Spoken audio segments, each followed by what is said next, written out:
Welcome to the January 23rd, 2023 regular business board meeting of the Lower Merion Board of School Directors. The board believes it's in its best interest and the best interest of the students of the district to hear comments from district residents. An opportunity will be given for public comment in person and through the chat feature, which will be read by the district solicitor, Ms. Brooks. This meeting is being video recorded with sound for public broadcast. All participants joining via Zoom will be muted upon entry.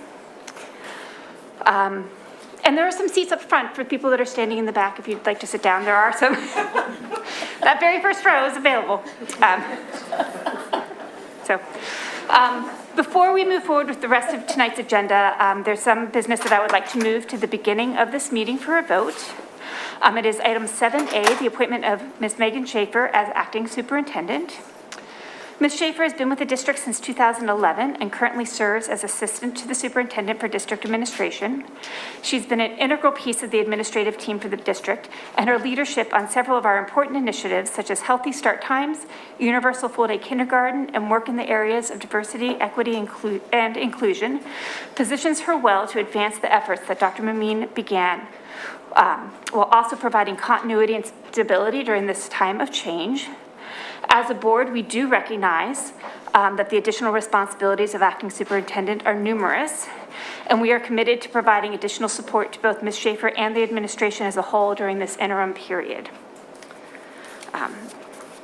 So it is recommended that the Board of School Directors appoints, pursuant to 24 PS 10-1079, Megan Schaefer as acting superintendent, retroactive to January 17th, 2023, and ending upon the appointment of a new superintendent, or unless earlier terminated by resolution of the board.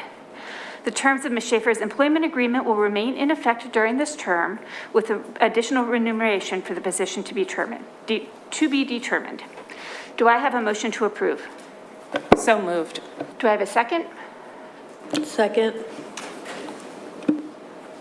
Did you want to? Okay. All in favor? Aye. Aye. Aye. Any opposed? Any abstentions? Thank you. The motion passes.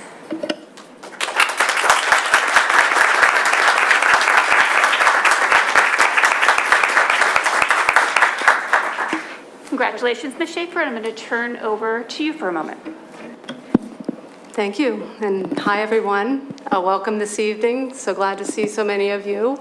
My family's in the back, so be nice to me, please. I truly appreciate this opportunity and appreciate all your support this evening. I'm very proud to represent Lower Merion School District because I believe deeply in our long-standing commitment to continuous improvement for the benefit of all students. I am grateful to work alongside an outstanding team of over 1,500 people in realizing this goal. And so for a little bit about me, I've always been an actions speak louder than words type of person. My kids know that. So I'll understand if you don't believe me when I tell you I have put a lot of heart into Lower Merion School District. And for those of you who don't know me, I hope I will have been able to demonstrate that to you by the time I leave this seat. And finally, I want to thank my family for their ongoing support of my work. And so for better, for worse, you now have a mom in this seat. And that is a new take, I think, that we haven't seen here before in Lower Merion. So that's my list.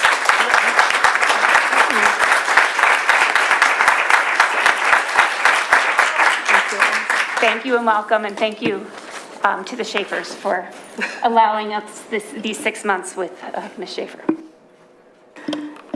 And on to probably the more important item of business tonight is to recognize our Board of School Directors. This is Board of January School Director Recognition Month in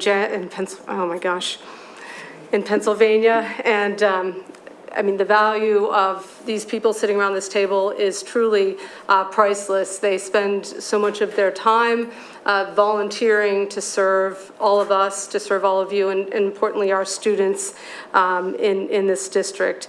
I know that they share a passionate commitment to quality public education and devote their time, as I said, each month to school business, taking the time to understand very complex issues and challenges, as well as opportunities that we face as a district and a community.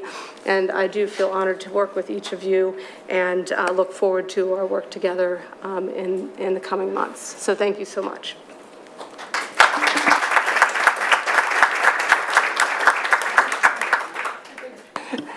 And then one final item I'd just like to bring to your attention this evening, as it is a part of our consent agenda. We are recommending the appointment of Mr. Jeff Hunter as principal of Bala-Cynwyd Middle School and Mr. Nick Allen as assistant principal at Bala-Cynwyd Middle School.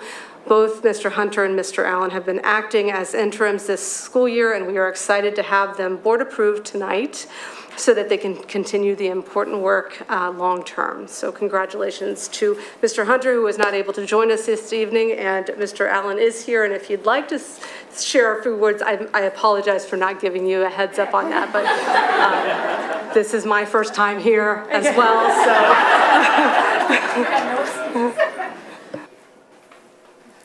I had a feeling this would happen.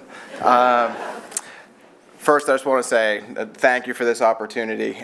Starting my career outside of this district and then coming here has given me a lot of appreciation for the things that go on here. Starting at Lower Merion High School as a school counselor was more than a dream. I've had several of the school board members' children, and it was a pleasure working with all of them. I got to tell you, it's been phenomenal being here, and just being at Bala-Cynwyd Middle School has been such a nice breath of fresh air and just a new experience and a new challenge. Adding a 5th grade, going to middle school. I just came from the 5th and 6th grade band and orchestra concert along with the junior jazz band, and it was just one of those things where in the day-to-day you don't get to sit down and really appreciate some of the things that happens with the students, and it was such a beautiful moment to see, you know, the families and the community there, and I'm just so excited to be a piece of the continuity. And I do believe as far back that I could go in Bala-Cynwyd Middle School history, there has not been an assistant principal who looks like me.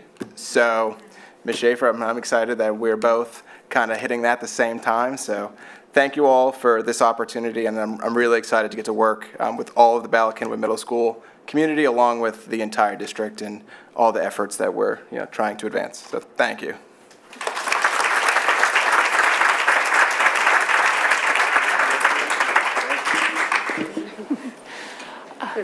I just want to take a second and say that we were a family. Mr. Allen was my son's counselor at Lower Merion. While I was very, very sad to see him move to Bala-Cynwyd this year, I'm really excited for your opportunity. We had it was a great relationship you have with your students at Lower Merion, and I'm sure that that is extended to Bala-Cynwyd Middle School as well. And moving on for our agenda this evening, we have a couple of presentations. We're going to start with our full-day kindergarten update. Dr. Alexis McGloin will lead us with that presentation.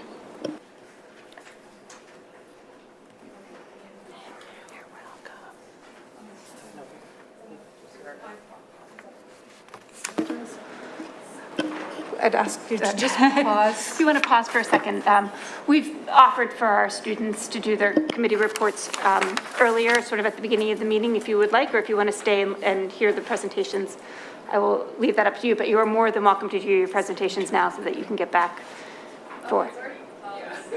Are you sure?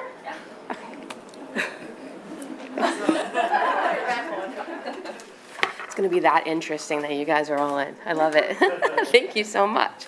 So tonight we're going to give an update on full day kindergarten. We initially had talked about coming back to the board in March and giving an update, but we're moving a little bit ahead of schedule just based on some community feedback and where we feel like we are in the process. So just to give you an update, What's happened since September. We've been busy. If you look at the screen, you'll notice that there is a lot of different things that have happened since September. As a district, we've had community conversations on both full-day kindergarten and Healthy Start Time. They happened together. In October, we had 3 different rounds of those conversations.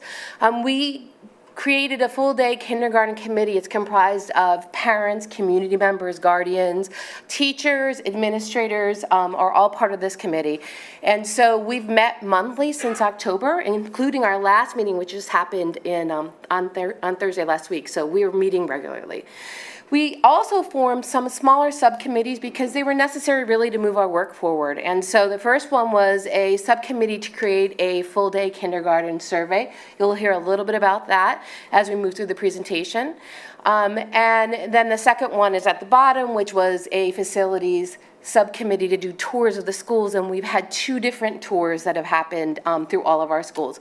In addition to that, you recall that the school board contracted with Montgomery County Planning Commission to do an updated enrollment study, and we had that presentation in November. So there has been a lot that's happened so far during this school year.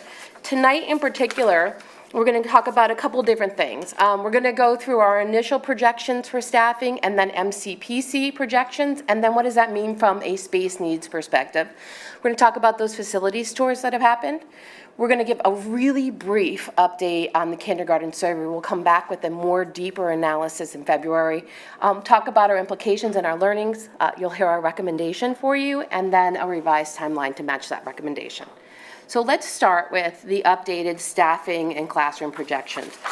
When we went out for our community conversations, we initially did an analysis of what we felt like our staffing was going to be. And actually, Mrs. Schaefer and myself both did it, and they matched up fairly nicely when we did it. We looked at what we currently have typically in the first grades as they come in. And so we projected out approximately 22.5 FTEs. That is only classroom teachers, so kindergarten teachers, and then special area teachers. So we're talking about music, physical education, art, and the like. And that would have equated to about 17 classrooms that we see a need for. Spaces, 17 classroom spaces, I should say. And then MCPC did their enrollment study, and their enrollment study is actually a little less, the projection is a little less than what we came up with, and so they projected approximately about 17 FTEs you take out of that, and that would equate to about 13 necessary classroom spaces. So this all went through our committee, and we decided we were going to do some facilities tours to see what we would come up with if we walked around. And so our first group of facility tours happened December 9th. We had parents, guardians with us, some community members with us. We had Jim Lill, I don't know where he is, but he was a really big piece of this and did such a nice job, honestly, filling us in on what was happening in the building. So I have to give him a big shout out and thank you for that. We visited Penwyn, Merion, and Kinwood in our first round. We found that Merion and Penwyn has no available space. Kinwood had 2 open classrooms when we looked. We had a lot of conversations on what do we do with this, because we know we don't exactly have right spacing in all the schools. So could we reconfigure, take down walls? Could we maybe move some classrooms around, look at underutilized spaces? For instance, Merion has a tower, which we can't use, by the way, because but could it be something down the road that we use? That's just a consideration that we had discussion about. The second round happened on the 16th of December, and we went to Belmont Hills, Gladwin, and Penn Valley. There was more space in these schools when we looked. Belmont Hills has 1 unused classroom in the kindergarten wing, and that could be a place that we put other classrooms. Gladwin actually has 6 rooms that we think we'd be able to find. Penn Valley had an empty classroom, but they also have some they have some classes that are large this year, so we're anticipating growth. So it should be taken up with other classes next year. But we might be able to investigate some other spaces within Penn Valley to make it happen. Bathrooms are in some of our kindergarten classrooms and not all of our kindergarten classrooms in the district. Sinks we looked at as well. We looked at kindergarten playgrounds, just to give you an idea of the vast investigation that happened. Overall, in a summary, we know that we have space at Gladwin, Kinwood, and Belmont Hills. Penn Valley, we feel like we could probably redistribute some classes for instructional space. Penwood and Merion really pose a challenge for us as far as classroom space is concerned, which probably isn't going to be surprising to some people, but that is what we found when we were there. So we know that the additional full-day program is going to lead to stress on some building capacities, so we might have to think about partner school scenarios. Do we put kids in clusters in different areas? We have to probably consider, do we want some larger class sizes? Because if we don't have classrooms, we might have to increase class sizes because we can't open up new classrooms. And then also something we've had a lot of conversations about, specials on a cart, which is never ideal, but does art need to go on a cart would be something to consider as well.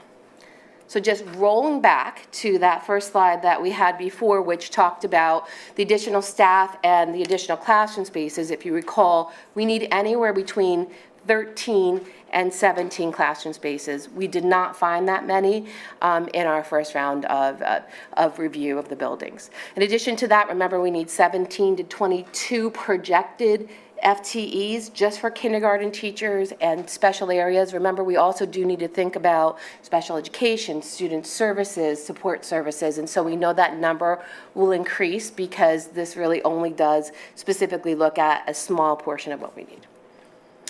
In addition to that, we had a second committee that happened, a second subcommittee, and they created a full-day kindergarten survey. That full-day kindergarten survey's purpose was to support understanding of projected enrollment, parent interest, and community support for full-day kindergarten.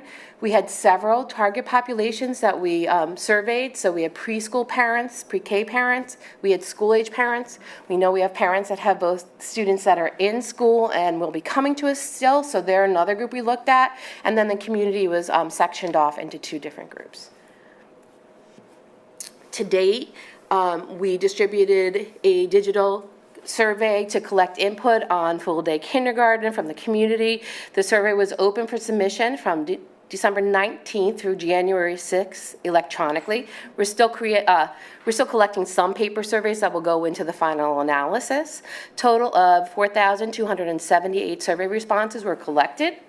The survey contained 13 items that included a collection of location of residence, identification as respondent's role as a parent or guardian of school-age children, and it collected both quantitative and qualitative data to support our move towards a full-day kindergarten program. So we have Dr. Christina Paul, who we've hired as a consultant. If you remember, she was in our research department in the district, and so she's going to come back and she's going to do the analysis for us. And she will be hopefully here with the board in February to do an executive summary presentation and a presentation for the school board. So we're anticipating a lot more information to come.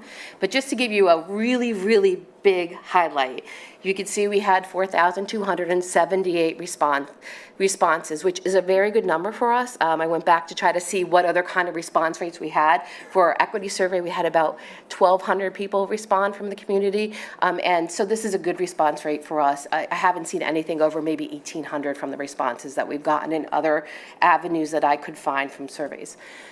So the majority of them had students in school, for sure. But what we thought was really strong for us was about do you support implementing a full-day K program? And 87%, over 87% of the people who responded either agreed or strongly agreed with that. So that we felt like was a really strong supportive voice for full-day kindergarten.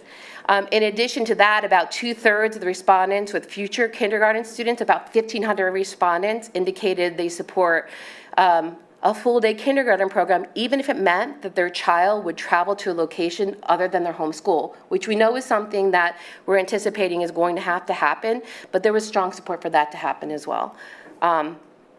And of the 10% of the respondents who were neutral or against full-day kindergarten, they shared reasons that focused on themes such as concerns about higher taxes, desire to prioritize other items, such as something that we're going to talk about today, healthy start time or field space at Black Rock Middle School, and impressions that full-day is too much for children at this age. But you're going to hear a lot more about it moving forward as well. So our implications so far, you've heard me talk a little bit about this, but just to summarize, from a facilities perspective, we know that we have 3 buildings that we feel can house the program. We have another building that we feel with some modifications we could probably make do.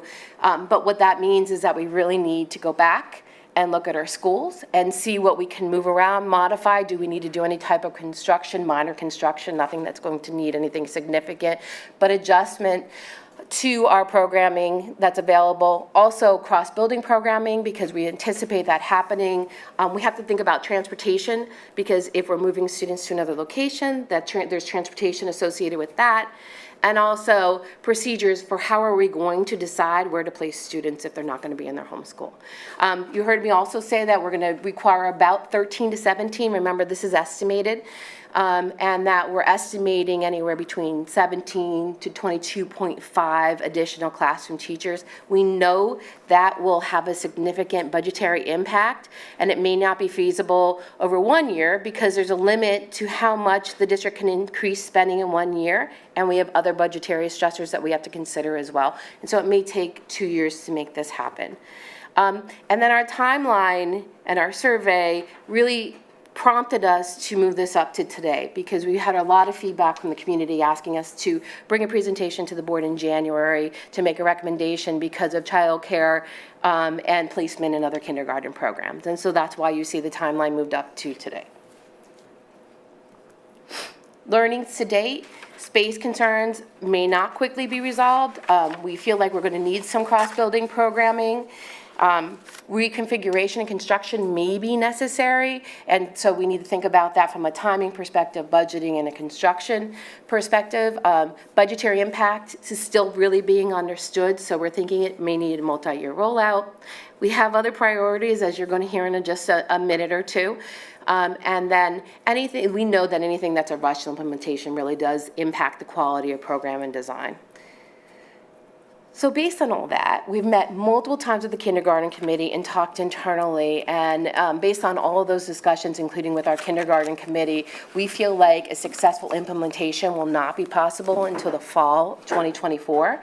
And so you see on the board agenda that we have a resolution asking the board to authorize the district administration to move forward with planning for a 2024-2025 implementation of universal full-day kindergarten.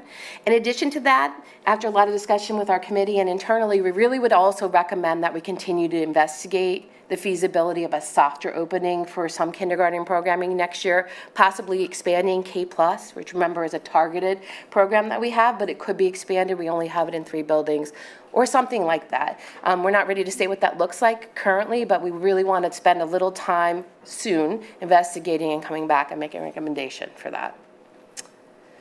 Finally, timeline considerations. So the electronic survey closed on January 6th, and that survey indicated really that there was support for full-day kindergarten. You heard me talk about moving the timeline up because we had some community pressure for that, and we agree that it's necessary. And then we're looking to do a follow-up presentation on the survey in February. And then finally, we really want to focus on facilities between the spring, February, April, through April, and take a look at, do another walk through our facilities, take a look at them, try to find places that we can actually put classrooms, talk about what we might have to modify to make that happen, and really have a lot of discussion about how we're going to assign students. So that's the spring. We're looking at trying to do all that in the spring. We're hoping to have a final estimation of staffing, which is inclusive of all of our staffing, not just classrooms for kindergarten and specialists. And then we want to focus then on what the program looks like going into the fall, having programmatic discussions, doing some site visits of current full-day programs that we really want to see what's happening and see if we might want to model some of that, with the focus of talking about, okay, what kind of resources and materials do we need? What does it look like from a curricular standpoint? Are there any facilities upgrades that have to happen next school year to be prepared? So that would happen in the fall and going into the following school year. Questions? Thank you, Dr. McGloin. I'm going to open up to the board with any questions. Ms. Garrison? Thank you for the report. I was curious, you had mentioned that you received some surveys and people were concerned about the tax implications. Do we have any, numbers on what it would, estimated cost for rolling out the full-day kindergarten? What that means for our budget as well as taxes? Because that would be taxes that people would pay in perpetuity, so. Yeah, so at this point, we only really looked at our FTEs for the classrooms and for any kind of special area. And we estimated 17 being the highest, 17 to 22.5. It's about 1.7 million to, I believe, and I'm remembering that's off the top of my head, so I might be a little off, but I think it was 2.1 million from that staffing, those numbers alone. Classroom startup costs, we don't know yet. I could tell you K+, our startup cost for K+, it's about $20,000, I think, for 3 classrooms. We figured it was about 20 that we spent for 3 classrooms. Some of the things that we're using currently in kindergarten, we would continue to use. Some of the programs we continue to use, but we'd have to expand and really look at it.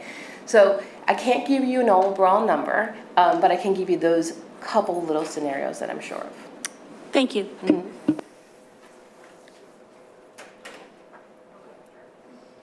Ms. Kalish? So I don't have a question, but I just wanted to acknowledge the momentousness of the idea that this is actually happening. Full-day kindergarten was the first thing I considered when I moved here to Lower Merion years ago. It was the thing that I have asked every elected official before I even ran for anything. It is the reason I decided to run for this board. It is the reason that all of the administrators have started putting answers about full-day kindergarten into their presentations because they know I will ask. It is the reason my fellow board members might sometimes get annoyed with me talking about it in meetings, both public and behind the scenes. This has been my dearest wish, and to see this really, I know it's not as fast as we had hoped, but I am so, when I tell you, my friends, that when I found out this was happening, I sat down in my kitchen and cried on the floor. I was so overjoyed. Like, this is massive for our families. And I know that it has not been a small undertaking, and I know that it will not be an inexpensive undertaking, but it is going to be so impactful for our students and our families and our communities going forward. And I am so happy that we will hopefully make this happen tonight. And just thank you.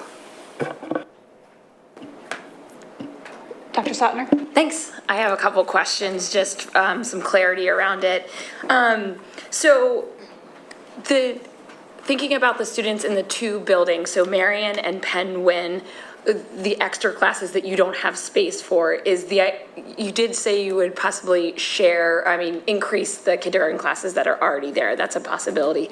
But would you move those students to different schools, or would all the students, sorry, I'm not articulating that well. Would all the kindergarten students go to different schools, or would just the ones in the high capacity, and that's not the right word for it, but the space restricting schools go to it? Right, and I understand what you're saying. So would we maybe shuffle everybody, or would we just move certain students? We don't have an answer to that. I think we really have to figure out exactly where we have classrooms and then have a lot of conversation on what's the best approach that everybody feels like would make sense for the district. So I don't have an answer on that, and it's obviously a really big question for us to answer, right?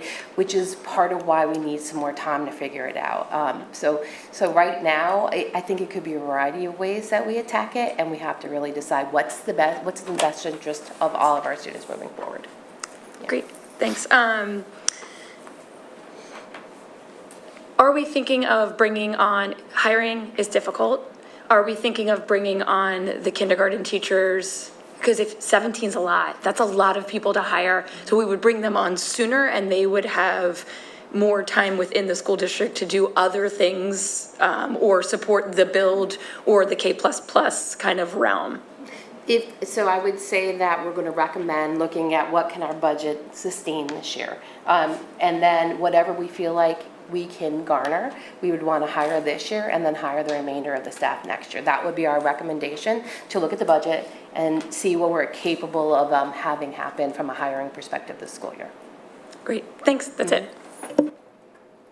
Mr. Lee? Thank you.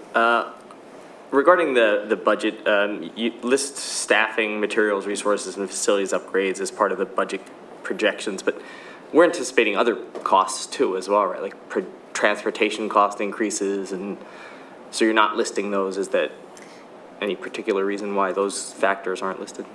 No, there's not transportation, there's not any particular reason why. We're just giving examples of things that we knew. Okay, so we were that's going not to an have to think about. inclusive list, that's It's not. just, Yes. okay, Yes. thank you.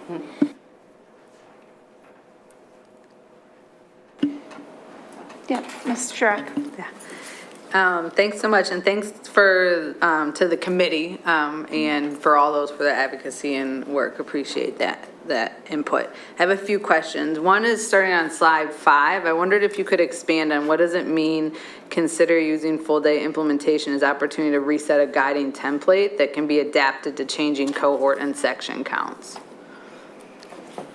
I think it's under facility tour update. So interestingly enough, one of the members of our subcommittee, he does facility use. And so one of his suggestions was almost taking it from a blank template, right? And not making any assumptions on where things should be, and then build it back up from there. So it's from one of our subcommittee members who does this as part of what he does for a living. So it's great having him on that committee, because he has a whole different lens for us than we typically have. Got it. I can keep going?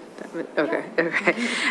Wondering if the committee has considered a multi-year plan for facilities for implementation, meaning like, oh, for next fall, we might need to do some of this moving around and different innovations. Longer term, this is our goal to have access in every building.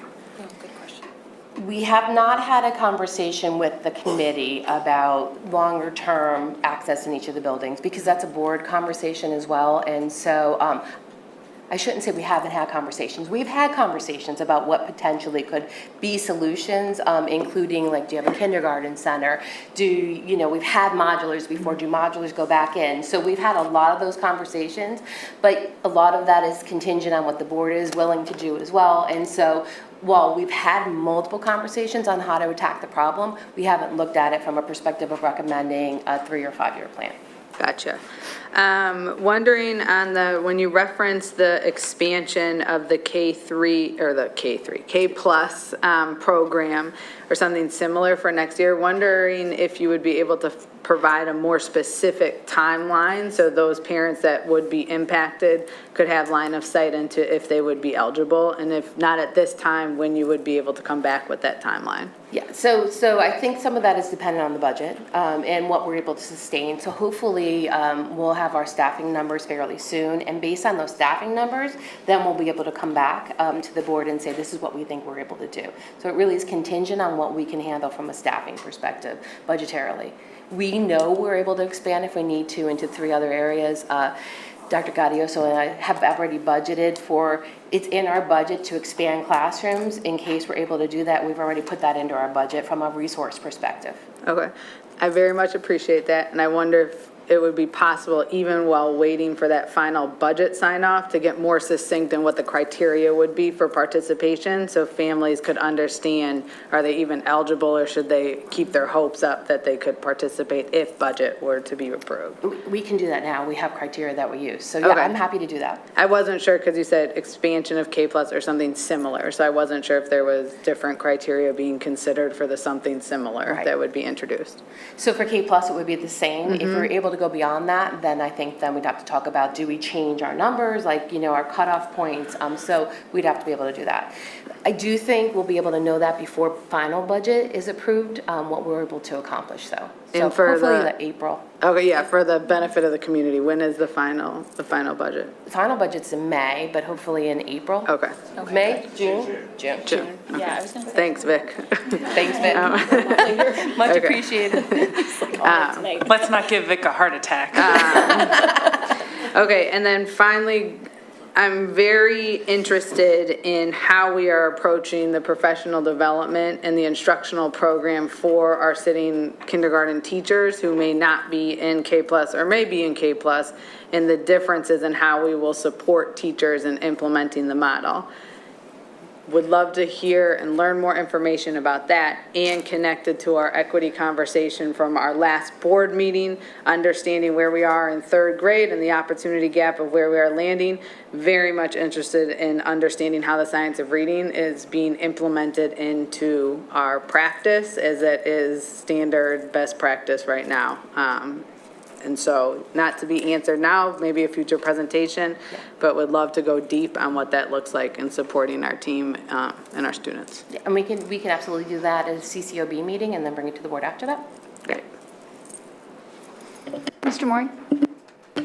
Yeah, no, I'll be quick because I'm just kind of piggybacking on something Ms. Shurak noted, and that was whether or not there's some consideration for either rethinking the modulars or looking for a kindergarten center, given that the two schools that are spatially challenged are also geographically close. So whether there's consideration for, either purchasing or leasing additional space in this area, again, more of a long-term plan, or bringing back modulars temporarily and as we plan for and look for that opportunity. Mr. Lill, we've talked about how long it takes for the modulars to actually go back in, and it's not as quick as one would believe, right? And so that's why we didn't really investigate for 1 year out. Maybe down the road, though, it might be something for us to investigate for sure. Yeah. Ms. Schaffmeister? I am kind of piggybacking on Ms. Shurak's as well. Popular. And I just was wondering, we talk about the K+ program all the time, quite often, and I'm wondering, can you give a little bit of more of an overview of where it's located, how the facilities are situated in the district, and how that, a little bit more concrete examples of how that could work in and help benefit the full-day program as we move forward? It is a targeted program. That's not to say that some components of it we don't really like for all of our students, like play-based learning is a piece of our full-day kindergarten program, which all of our students would benefit from. So that's something that I see being able to be utilized when you're thinking about all students universally versus a targeted program. It's located currently in Belmont Hills, am I getting that right? Belmont Hills, Penn Valley, and Penn Win. Belmont Hills, Penn Valley, and Penn Win. And it was decided based on our enrollment numbers, our free and reduced lunch population, and they are our title schools. And so that's where we located it, targeted for students. Small class sizes, about 12 students in the class maximum that we have in those classrooms right now. Like I said, there's play-based learning that's part of that program. They get specials, so they get music and art and the like during the school day as well, which will be something also that does expand to, we are anticipating expanding to all of our kindergarten classrooms when we go down that avenue. Thanks. And do you know approximately what the percentages of students that are kindergarten students that are in the program out of the full? Well, it depends on the school because the size of the school obviously matters, but each of them has approximately 12 students. So from a percentage perspective, Belmont Hills is our smallest school, right? And so the percentage is higher of students that are participating in a full day program there than it would be at like a Penn Win, which is our largest school. Okay, that makes sense. And remind me again, it's 20 is our class size for kindergarten max currently, is that correct? 21? 21, okay, thank you. Although I think we might have a 22, do we have a 22 now? Okay. It's 21, but the guideline's 20, then we do the +1 if we need to. Okay, thank you. Thank you so much, Dr. McGuane. I'm going to give the opportunity to any students that want to do public comment. We've started offering public comment prior to presentations. We do still have the sleep presentation, so I don't know if there are students that want to wait until after that. I leave that up to you, but I wanted to offer up to students for public comment now. Start with them and then go. Yep, so if you got, so we have two student representatives on our board, one from Lower Merion High School and one from Harriton High School. Ms. Wu, if you're ready, if you want to do your committee report. Sure. Good evening, everyone. I hope everyone's having a nice January. So earlier this month, our Lower Merion Build On group has started their annual virtual homework help program. And this applies to all K through 4 students, and they're invited to use this great resource for elementary school students in need of academic assistance. Last week, Student Council volunteered with the district in celebrating the life and legacy of Dr. King for MLK Day, with an afternoon of fun-filled hands-on service projects benefiting a number of community service organizations. Later that week, our Asian Culture Club hosted a Lunar New Year celebration. Along with their club party, we also held our annual Red Envelope fundraiser in support of Asian Americans United, which is an organization dedicated to community service in Philadelphia. Along with that, our STEM organizations have also been pretty active. This past weekend, our Science Olympiad team competed in a tournament at MIT. They placed 15th overall and medaled second in both detector building and trajectory. Our TSA chapter is excited to compete in their first in-person regionals conference since COVID, since last year's got canceled due to the snow. And this Saturday, TSA will compete in over 40 events in hopes of qualifying for states. Our student athletes have also been busy. Senior Dylan Peterson has been named PA Prep's Lives Athlete of the Week for his performance in ice hockey. And our basketball team has also had a great season, and this coming Thursday, January 26th, will be a big game. Student Council, in collaboration with one of our teachers, Mr. Grugan, is hosting Hope's Classic, which is a fundraiser for the Angelman syndrome. Hope Grugan, which is Mr. Grugan's daughter, has Angelman syndrome, and this event is an incredible opportunity to raise money for research and bring the community together, as well as show some spirit for our basketball team. On Thursday, the event will begin with the girls' basketball team playing Haverford at 6 p.m., and the boys' basketball team will play Haverford at 7:30 p.m.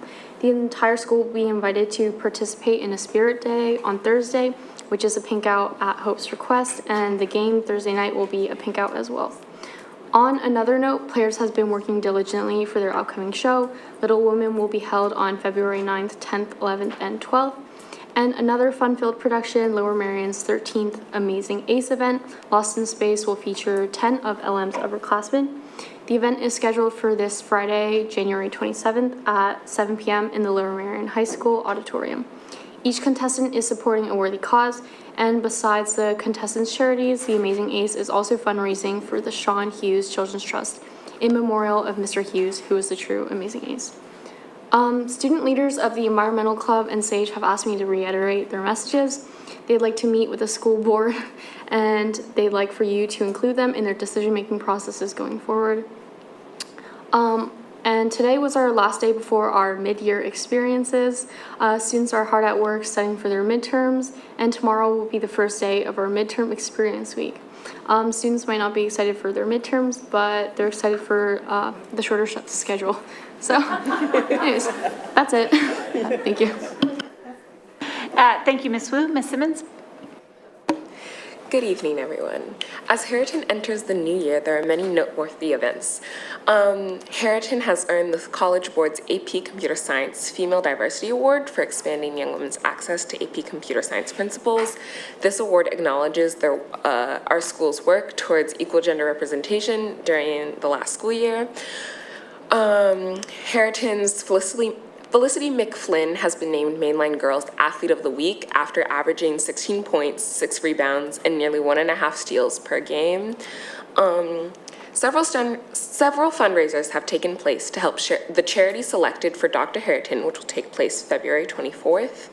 Merion this month also hosted 3 8th grade visits, and this was the first year that we had 3 with the addition of Black Rock Middle School. Freshman mentors led tours and answered all the questions 8th graders had to assist with the high school transition process, as well as helping some students decide on which high school to attend. Last Monday, several Merion students participated in Martin Luther King Jr.'s Afternoon of Service at Lower Merion High School. The Merion Theater Company last week held sold-out performances of their winter one acts and is now preparing for their spring musical, She Loves Me. The Merion High School music department is hosting an in-person open house this Wednesday from 7 to 8 p.m. The mid-year experience, most commonly heard around the halls as midterms, starts tomorrow with a modified schedule of 2 classes per day for the rest of the week.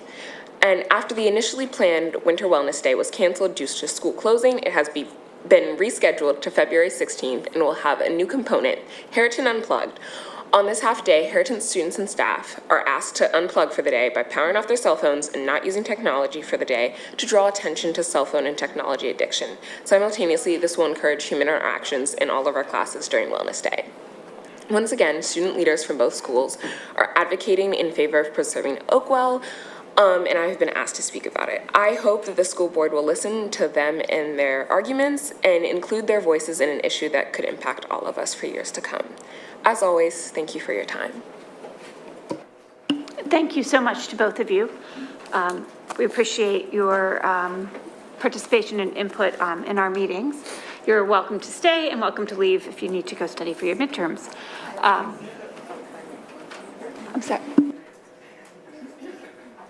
I just wanted to comment on two things I heard Ms. Simmons say in particular. I really appreciate you using your role as school board representative to elevate issues that were brought to your attention. Specifically, you named other students had brought Oakwell to your attention as something that you hope the board voted a certain way. So just wanted to commend you.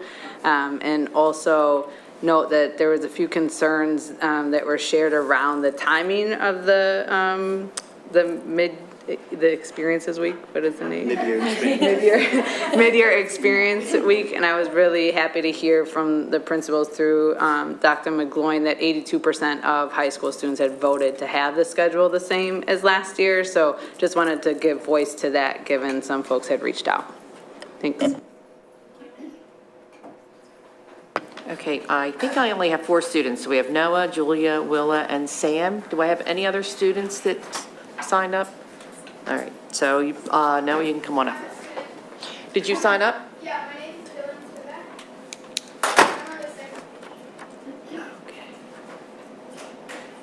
Okay. Great, you'll be right after Sam. Thanks for stepping up.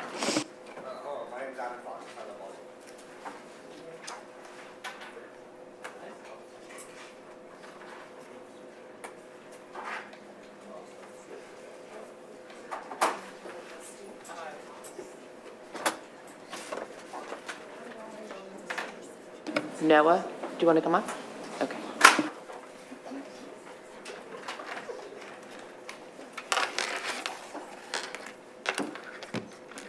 Should I start? Okay. Hi, it's good to be back. I'm becoming quite familiar with this room. And I hope you guys didn't miss me too much. As the student advocacy for the Oakwell movement. Sorry, before you start, if you could just say your name and where you're a student. Thanks. My name is Noah Four. I'm a senior at Lower Merion High School. As the student advocacy for the Oakwell movement began 4 months ago, I came up in front of you all and asked you to rethink your plans for Oakwell. A month later, I returned with a record-breaking number of students as we gave you our proposal, named the Acorns Proposal, and we asked you to give us a brighter future. That brings us to today, 2 months later, where we have returned to give you our modified list of requests. But firstly, I would like to reiterate, because there's a lot of new faces today, which is lovely to see. My name is Noah Four. I'm a senior at Lower Merion High School, and it's time to act. I would like to welcome Megan Schaefer and congratulate you on your acting platform as superintendent. I look forward to hopefully working with you shortly.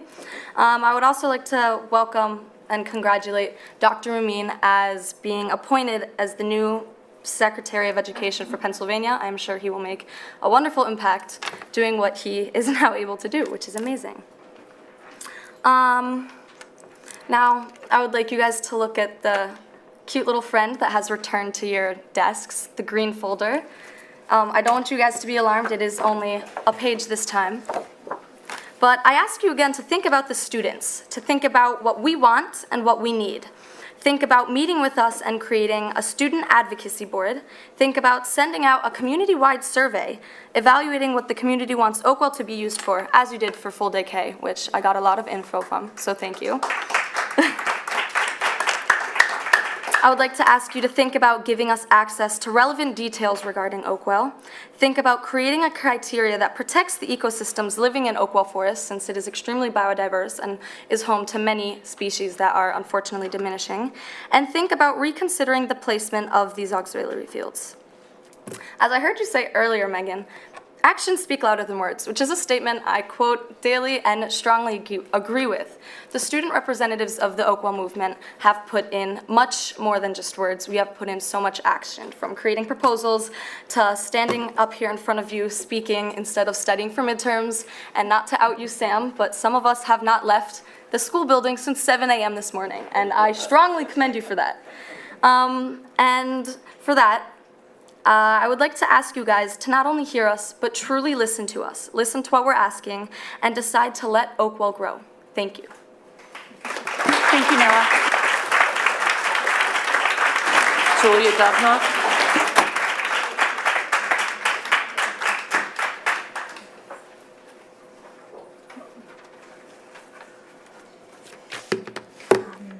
May I begin? Hi, my name is Julia Dubnoff. I'm a senior at Lower Merion High School, and it's time to act. I was last able to speak to you all in November, but I've been working closely with fellow Lower Merion students Noah, Sam, and Willa, as well as all members of the Environmental Club and SAGE, Student Activists for Greater Equality, and the time since to continue to advocate for the preservation of the Oakwell property. I've paid close attention to the motions of the school board, to the words of former Superintendent Dr. Khalid Mumeen that he said to us 2 Wednesdays ago when he so wonderfully agreed to meet with us, and to the information provided to the public. But by information provided to the public, I mean the extremely limited statements that we've received. The last time I spoke, I urged the school board to explore every other option for athletic space for students. I will remind you that my perspective on this is framed by my years on the varsity girls ice hockey team and by my time captaining my teammates. Time and time again, when we discuss finding alternate auxiliary fields rather than constructing them at Oakwell, the standard response from the district is to say that they have explored every other possibility already. While I don't doubt that Lmsb has done some degree of research relating to alternate options, that you've put in hours and hours into doing this, my team wants the facts. We urge the school board to either make public or at least share with the student leaders of the Oakwell movement a comprehensive list of all other fields that Lmsb has supposedly explored, as well as the explanation for why it doesn't work. With a limited amount of transparency relating to Oakwell so far, that has been improving but still is not where we would like it to be, we unfortunately have little ground to blindly trust the statements that we've been given. As any AP Lang teacher will tell you, no claim can be made without evidence. The district has made a claim that Oakwell is necessary due to no other options existing. It's time for you to show us the evidence. If there truly is no other option, the district will want to demonstrate this clearly so that we back down. Because as I mentioned last I spoke, there are plenty of spaces that we have found and we have pushed for. And since the last time I spoke, we have only discovered more possible locations for field space. As my peers will say and have said before, we simply want to work with you. The information we have found on field spaces is always available. It's always yours for the taking. Simply come meet with us, providing the evidence of why the spaces that you have looked for do not work, and we will provide you our ideas. It's as simple as that. Distinguished members of the school board, I urge you to work with us and work with the students you've pledged to serve. Provide us the complete story so that we can trust that you would not endeavor in the destruction of Oakwell if there were other options. Because until you prove otherwise, we have no choice but to stand in your way. Thank you. I look forward to hearing from you. Thank you, Julia. Willa Godfrey? Hello everybody, I am Willa Godfrey and I'm a junior at Lower Merion, and it's time to act. So far, we've been coming to these meetings for about 3 months. You see our faces pretty much only on these Mondays. That in itself is the issue, as it's easy to forget that student leaders and I have been pouring our hearts into this issue. We've been putting ourselves and our cause out with a simple request to collaborate. Last meeting, I spoke of the importance of communication as well as transparency, so that a solution can actually be found. The only meeting we had is with Dr. McGloin and Dr. Merion, which is wonderful, and it was great to be able to collaborate with them, discuss with them, and that is just the tip of the iceberg of what we're wanting for collaboration. We've been wanting to meet with all of you, whether it's individually or in a group setting. We feel like it's imperative for all of us to sit down. Wait, finding my thing. You all overwhelmingly agree that student voices are very important. I've emphasized this point, and I'm sure you guys all know this, but you make decisions for us, and we need to be involved in this loop. We need to stay, involved in decisions. This is the time to live up to your role as a school board member and act in the best interest of the students. There's also a hesitance to include student voices in certain meetings, as with the reasoning it isn't the proper time and place for us to share our opinions. But what is the proper time and place? We want a platform, which is what I'm going to let Sam talk about in a minute, but student voices can't be selectively picked for when you want them to be heard. They need to always be a factor. I'm speaking on behalf of students in the Lower Merion School District for years to come. The destruction of Oakwell will impact students for generations. We're imploring you to commit to preventing the removal of any heritage trees over 30 inches in diameter, and to immediate stewardship of trees on the property. We need a voice, we are the future, and we need you to join us and let Oakwell grow. Thank you so much for your time. Thank you. Sam Dungy.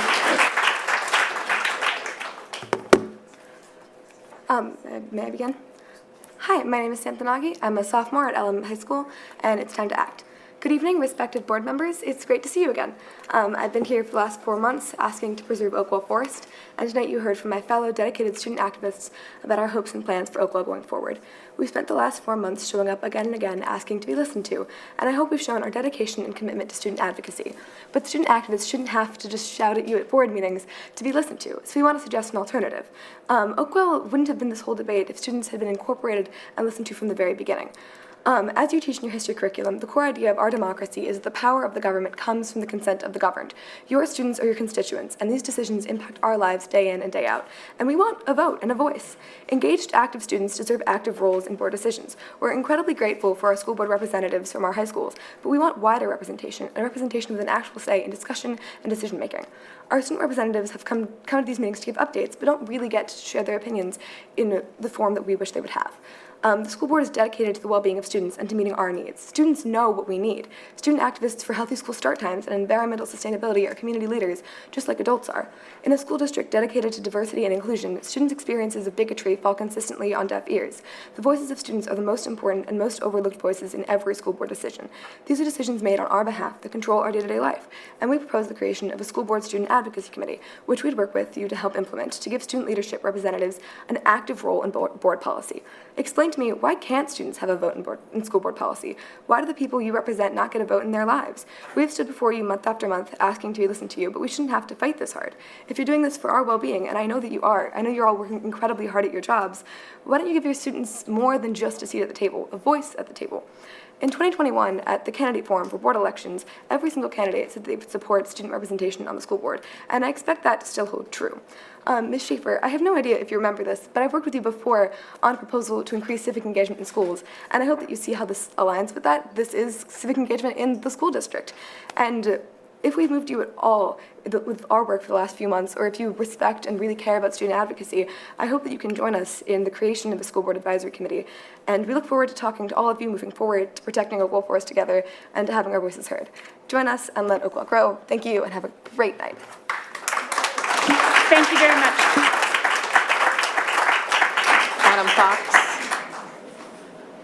Adam Fox, and then we have Dylan Spivak.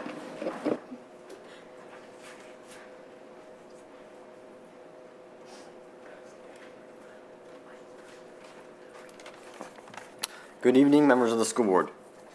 I would like to thank you for all coming today and to help support the new proposal for healthy start times.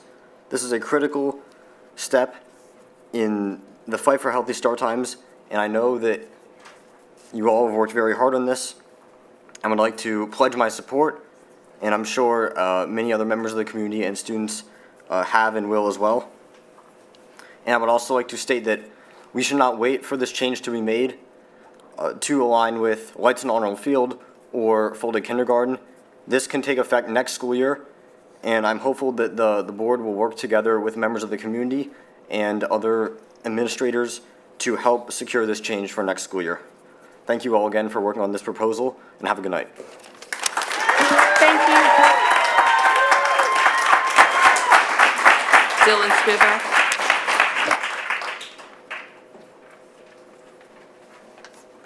Hi everyone, my name is Dylan Spivak and I am a junior here at LM. I'm here to talk about the proposal for healthy school start times. First off, I want to thank you all so much for the proposal. We will hopefully be able to join so many other schools that have taken this step. I am ecstatic about this. The community has been researching this issue since 2014, and it's amazing to finally get a proposal. But I also want to acknowledge that there are many people opposing this proposal, and I would like to address it.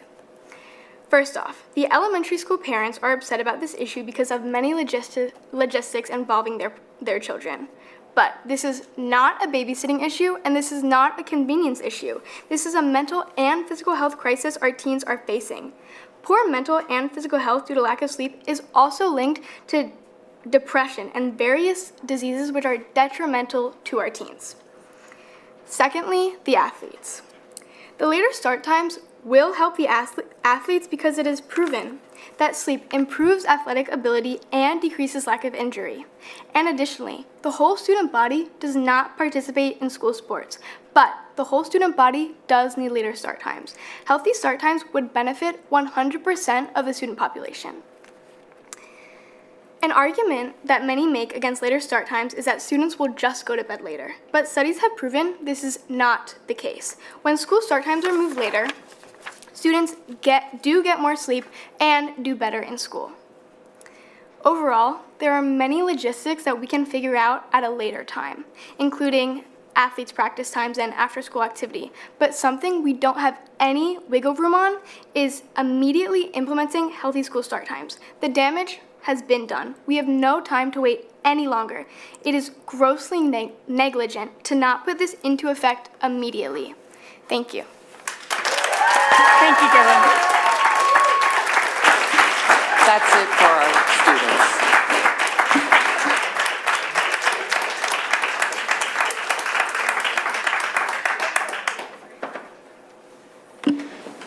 Thank you to the students. Again, there are some seats in the front if anyone wants to sit. It's a long meeting.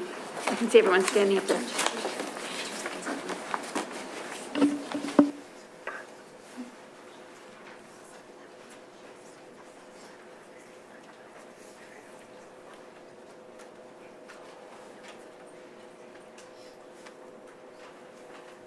Just real quick, it's fantastic to have the students speak to us first. We appreciate the adults being cool with that too, but we really appreciate the feedback. There's some questions we have for the proposal, so we'll take up the green folder proposal as well. And the only thing I wanted to throw out there is Washington DC is looking at 16 to vote, and that includes voting for school board members. So you can keep going with that and see different ways that you can get involved. There's a couple other states, North Carolina is doing it as well, just heads up.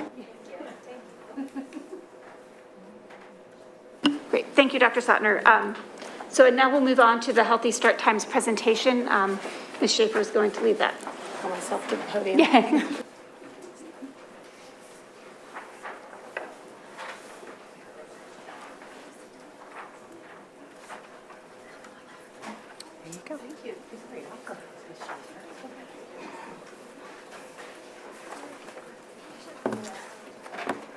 Oh, we're leaving. You left, my family left, I'm getting started, so, all right, well, this evening I'm here to present where we are with Healthy Start Times. I know this is an important issue for our board and for our school community, so the presentation has three parts. I'm going to talk a little bit about the background, where we've come. There's a lot more detail on our website for a deep dive into the exploration of Healthy Start Times in Lower Merion School District. We're also going to get into the proposed schedule and then our next steps. So that's basically what we're going to cover this evening.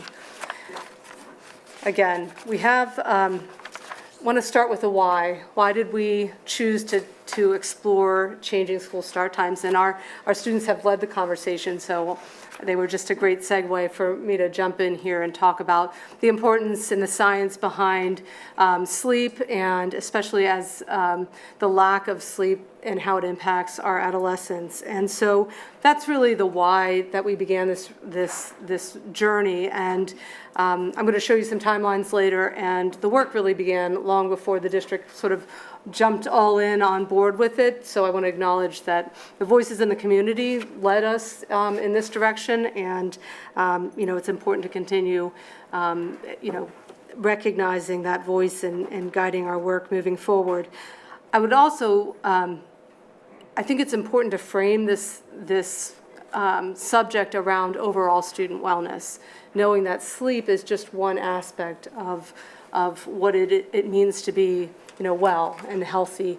So we can address this, but we also want to continue the work that we're doing around how do we make this a more holistic approach to student wellness.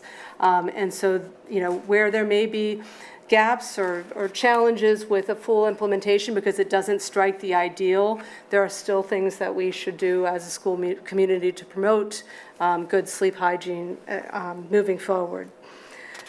So a good place to start is what are our current schedules.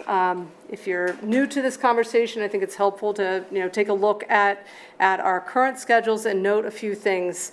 One is that we operate on 3 tiers.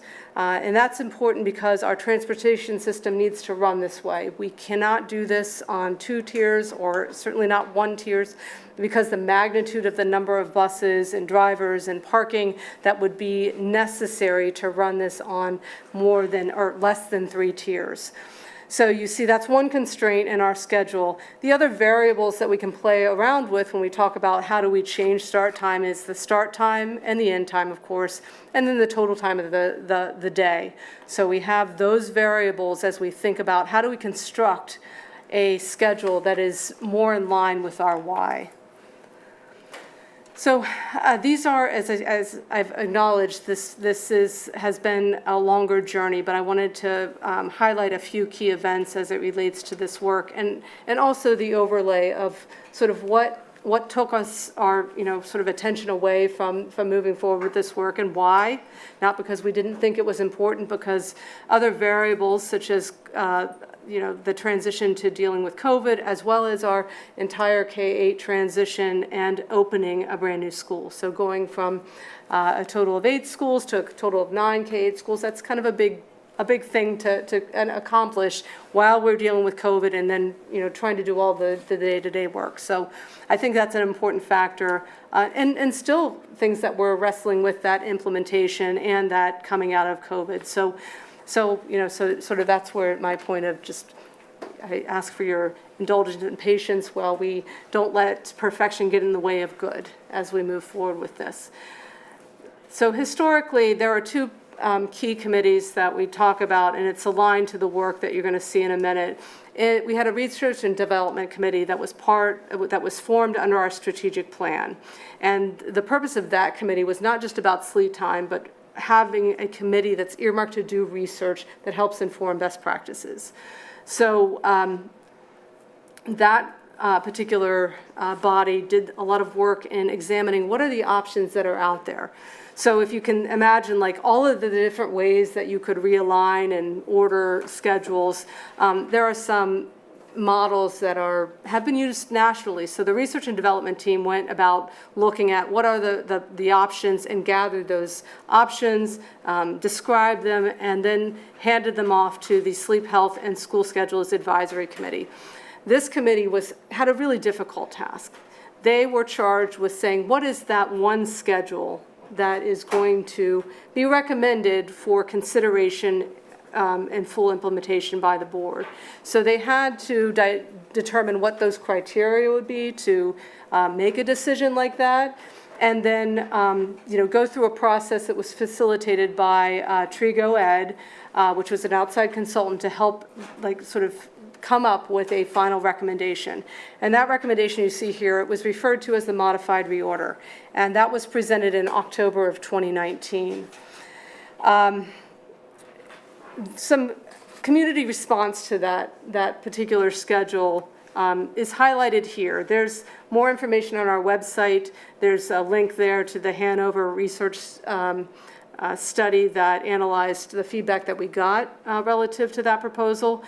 We acknowledge that there's positives and negatives around that proposal. You see there's the positive of getting that sleep time, but there are some trade-offs and challenges associated with implementing that schedule that were shared with us at that time. Of course, unfortunately, that's when we ran right into COVID. So that as we were getting that feedback, COVID happened, we shut down, we pivoted.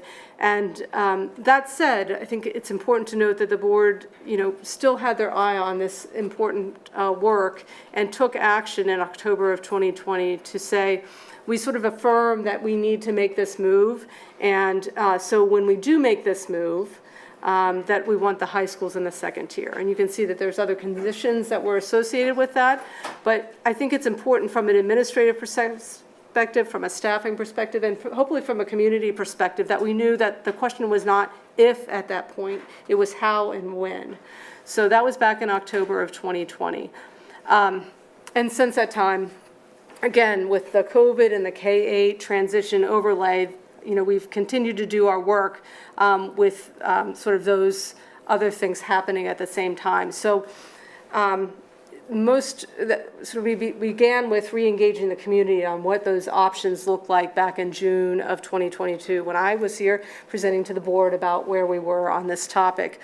Following that, in the fall of 2022, we also opened up or had hosted several engagement sessions with the community in different locations to share sort of where we were with start time, but also where we were with full day kindergarten.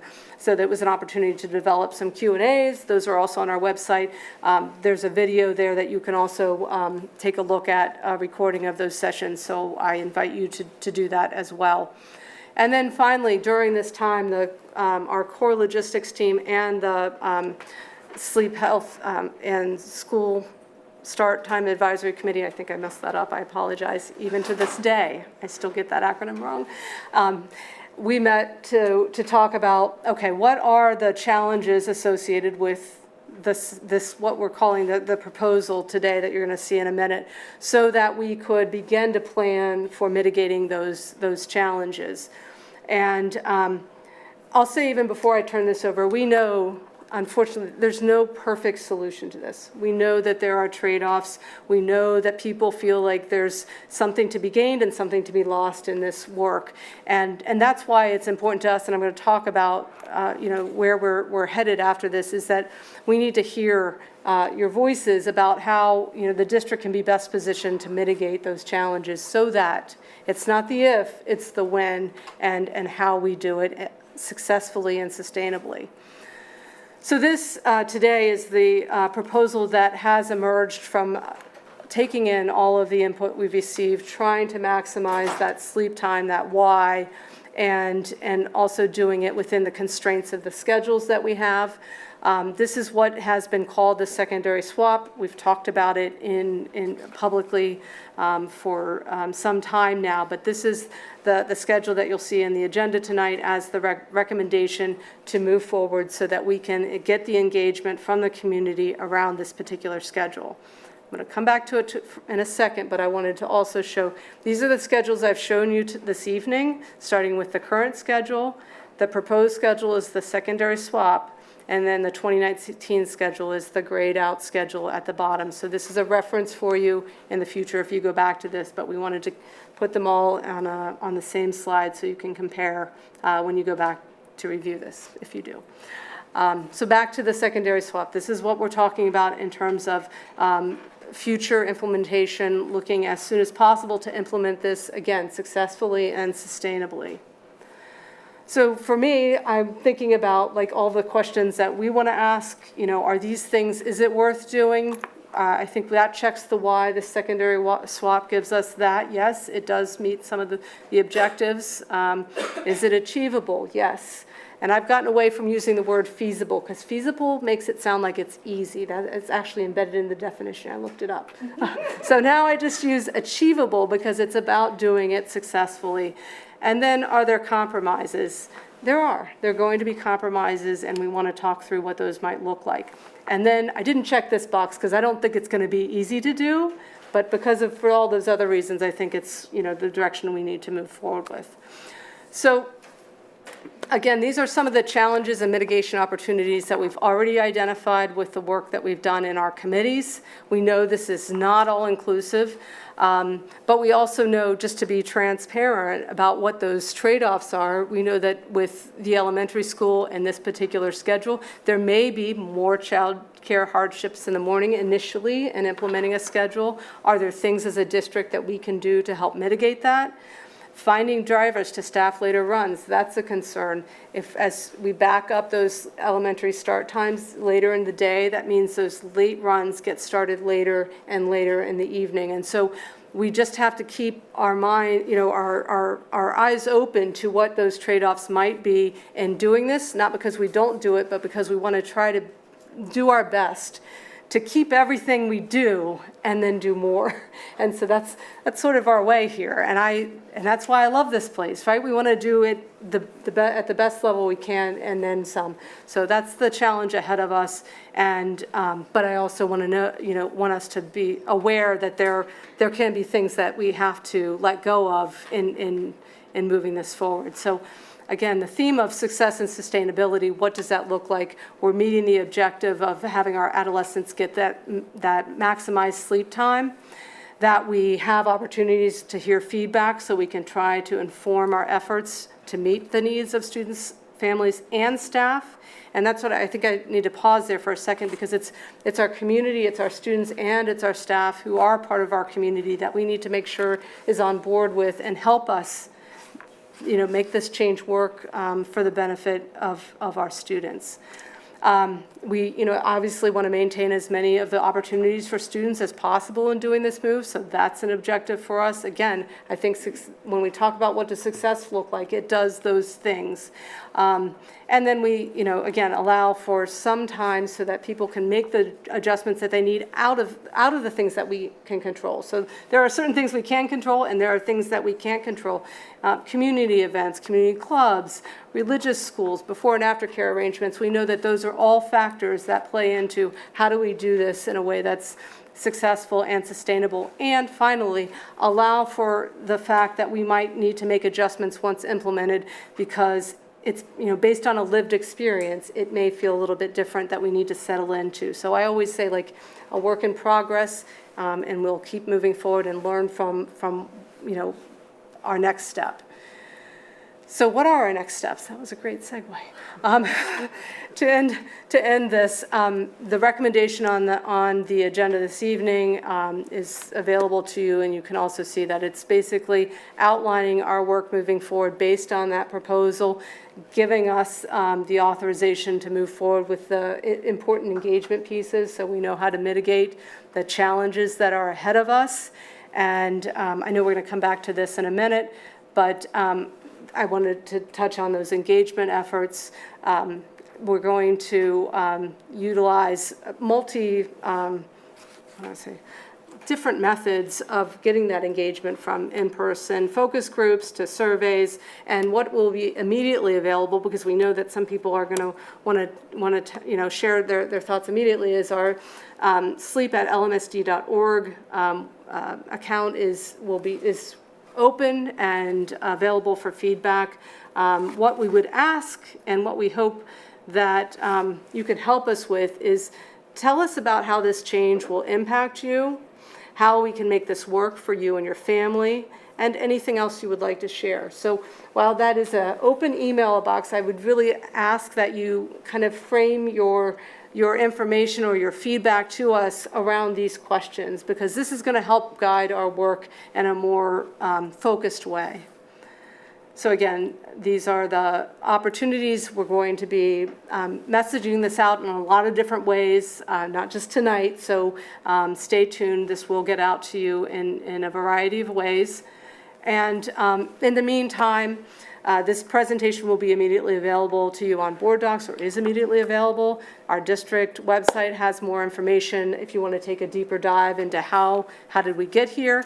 And then again, the comments that you might immediately want to share with us, that's available to you through the sleep@lmsd.org email account. And so with that, I'd like to ask if there are any questions. Thank you, Ms. Schaefer. I'm going to open up to questions. I just wanted to take a moment in advance and say thank you for providing the history. I know that there are many families that have been involved in this work for a very long time, but I also want to acknowledge that there are many families that are new to the district. A lot of especially elementary families that are elementary families now may have only had kindergartners or first graders in 2019. So they're sort of new to the process. And so providing that context in the background, I think, was really important. So I wanted to thank you for doing that. And I'm going to open it up to the board for questions. Really? This is a very chatty group on this on this subject, and I'm astounded that nobody else wanted to jump in there. I have a few questions because I have more than a few feelings about this topic. So the whole point of changing start times is so that adolescents get more sleep, yes? Do we have a definition for what we would call adolescent? What is the cutoff? Like, what age range? Is it when you hit puberty?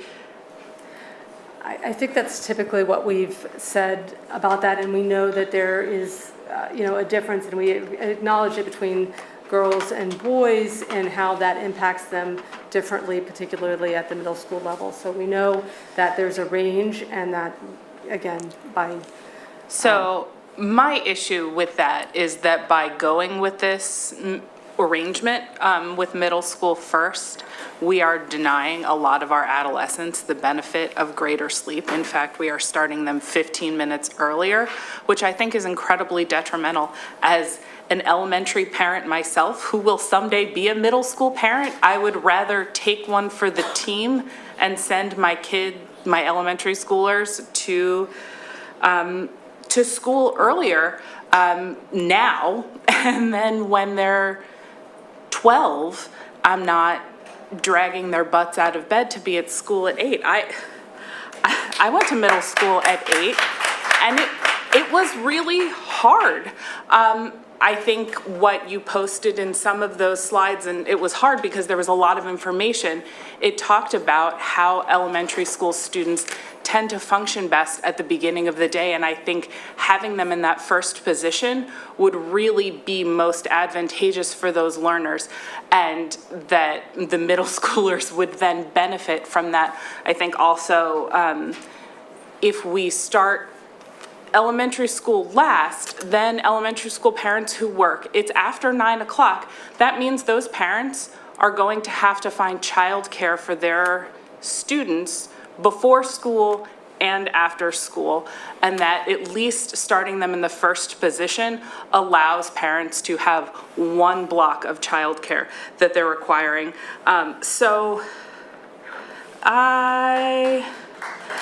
That said, I think that, I think also part of, the last time we proposed this, when the committee did their incredibly hard work, I wanted to acknowledge everybody. I know, Lisa, you were on that committee and you did that good work, that they proposed elementary school go first, and I don't want to dismiss that just because there was some pushback on it. Also, I think part of the pushback was that initial proposal started elementary school before 8 o'clock. And that's been something that I've long said as we've been talking about this, is that I think it's really important to not start anybody before 8 o'clock. And that was something that was introduced with this new schedule, that middle school is not starting before 8 o'clock. And so I would encourage people, as they're giving feedback, I would encourage the board and the administration to consider doing, stay with me, the reorder so that elementary is first, high school is second, middle school is last, but with the timing of the secondary swap, so that elementary school would start at 8 o'clock, then high school at 8:40, and middle school at 9:20, I believe. So that is my feeling. I will be completely transparent with folks out here that I'm really passionate about that particular order, that particular timing, and it makes me a little nervous because I very much want to vote in favor of changing our start times, but I do not believe that starting middle schoolers first is in our best interest. I believe I will be voting in favor of it tonight, but that I would look to see more flexibility before we vote a final time going forward. Mr. Moore? Thank you, and thanks for this presentation. Definitely put a lot and have been here for a lot of that work. And so I would also gladly join you in your position that I agree that I thought the elementary, high school, middle order works better for all of the reasons that we've been discussing, particularly around adolescents needing more sleep and, our girls maturing faster. And so that does put it at a disadvantage. I know it's a wrinkle in what we've discussed, but I do, for a lot of those childcare issues and things of the same, support that shift as something that is could potentially still be on the table for consideration as we, look to move forward with the proposed secondary swap. But I agree with Ms. Kalish that elementary being in the first position starting at 8 o'clock, not versus the 7:45 might be something that would be more amenable. So I think it's important to, at the same time, address some of those, the tensions that come with an earlier elementary, right? If we were to do elementary at 8 and then middle school at 9:20, and the middle schoolers aren't open or over until 4:05, that's a lot of pressure in terms of after-school activities and co-curricular activities, and not just sports, any of the co-curricular activities. So I think that's just, I'm just listing out sort of. I hear you, and we've discussed this. I know that we discussed earlier that elementary school has clubs before school sometimes, and that could be an option for whichever grade level goes last, that we could make available times before school to have club time before school at whatever point that would work. I think the issue with middle school, though, is it's not solely related to that school. You have cross-school events. It makes our middle school times incompatible with other schools that they need to interact with. So I'll just say I support either of these plans. I don't support elementary school starting at 8 because it makes the middle school schedule so unwieldy. So if we were to consider elementary first, we would need to go back to the 2019 plan. I also You would like to go back to the 2019 plan. I mean, if I had my druthers, I think the 2019 plan's probably the best plan. I understand all the concerns around the early start time for the elementary school kids, but. I do too, and I'm just saying it's a matter of weighing what people think is more important, and if, you value certain things and other people value certain things, so it wouldn't have to be a certain way, but it would certainly make sense to entertain all the options.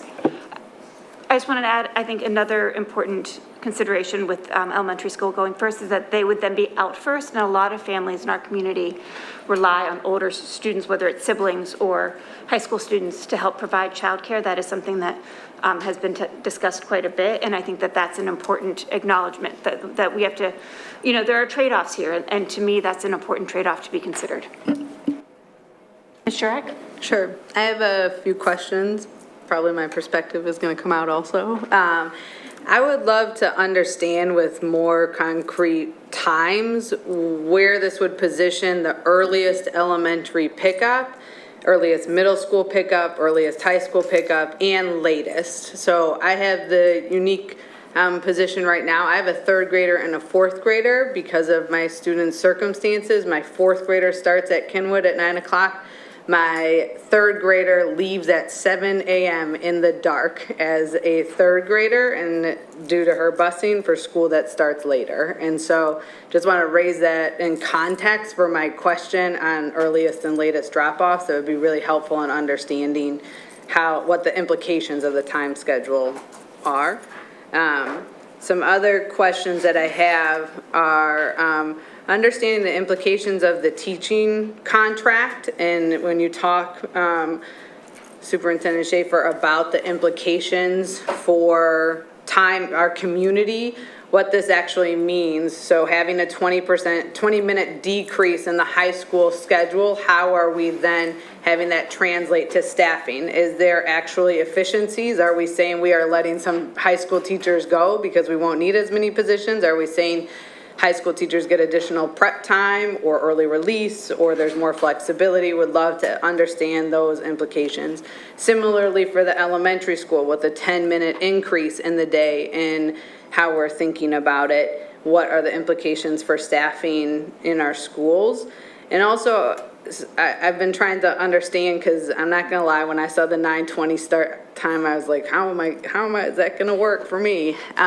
I am thinking about, currently the elementary's open at 9, or start at 9, the doors open at 8:40. When you say we're exploring other options, are you meaning things like potentially keeping the doors open at 8:40 the same time and being able to cover that swing period, or are you referring to other things? Could you give us a few examples potentially to have the community have context for that? All right. So the first question you had was about pickup and drop-off time, and I, without having rerouted all of it, and I'm looking my side over to Jim Lill about this, but I think ideally we try to get in that 30 to 45-minute window so that no one's on a bus longer than that. So I would say generally that's the target. So if you did the math backwards, that's what it would look like, and I'm getting this from Jim. So we can definitely work through that and get that a little more detail on that. But it does take the actual routing to know that for certain. So I think that's always our goal, is to be in that time frame as a maximum. Yeah. Let's see, the implications of the teaching contract. I mean, I think that's internally the work that we are engaged in right now, is like the operational pieces of this. And when you talk about a shift minutes, you have to figure out where that's coming from. And 20 minutes is not nothing. When you think about, I think if you add it up, that's like 9 school days, like cumulatively. So you have to figure out where you're going to take that from and what is the staffing implication. I'm not thinking that that's going to be a staffing implication, but it could. So because just me doing some math around 20 minutes, it doesn't seem like it would have that kind of savings or a shift that we would need to move someone somewhere else.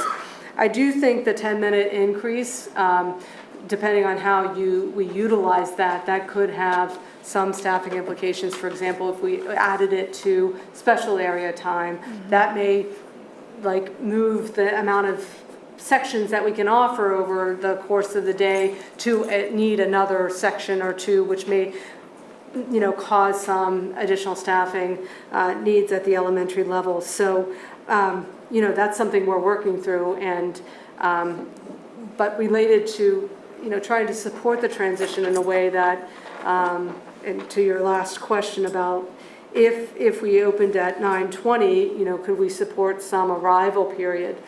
Again, I think that takes planning and staffing and the location to house students, and how would we identify students who would be able to be dropped off. And that wouldn't include all of our students, because some students don't have access to being dropped off every day and rely on transportation. So those are the variables, and the reason I think we all want that community engagement piece, so we can figure out what we need to do and what we actually can operationalize in that timeline. So I think those are all good questions, and hopefully I started to address them for you. Thank you.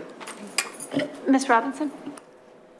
I just wanted to thank you for all this analysis and for bringing us through, from 2014, 19 on. I know when I was a parent of students in the elementary, middle, and high school, I relied heavily on my high school and middle school students to take care of my youngest.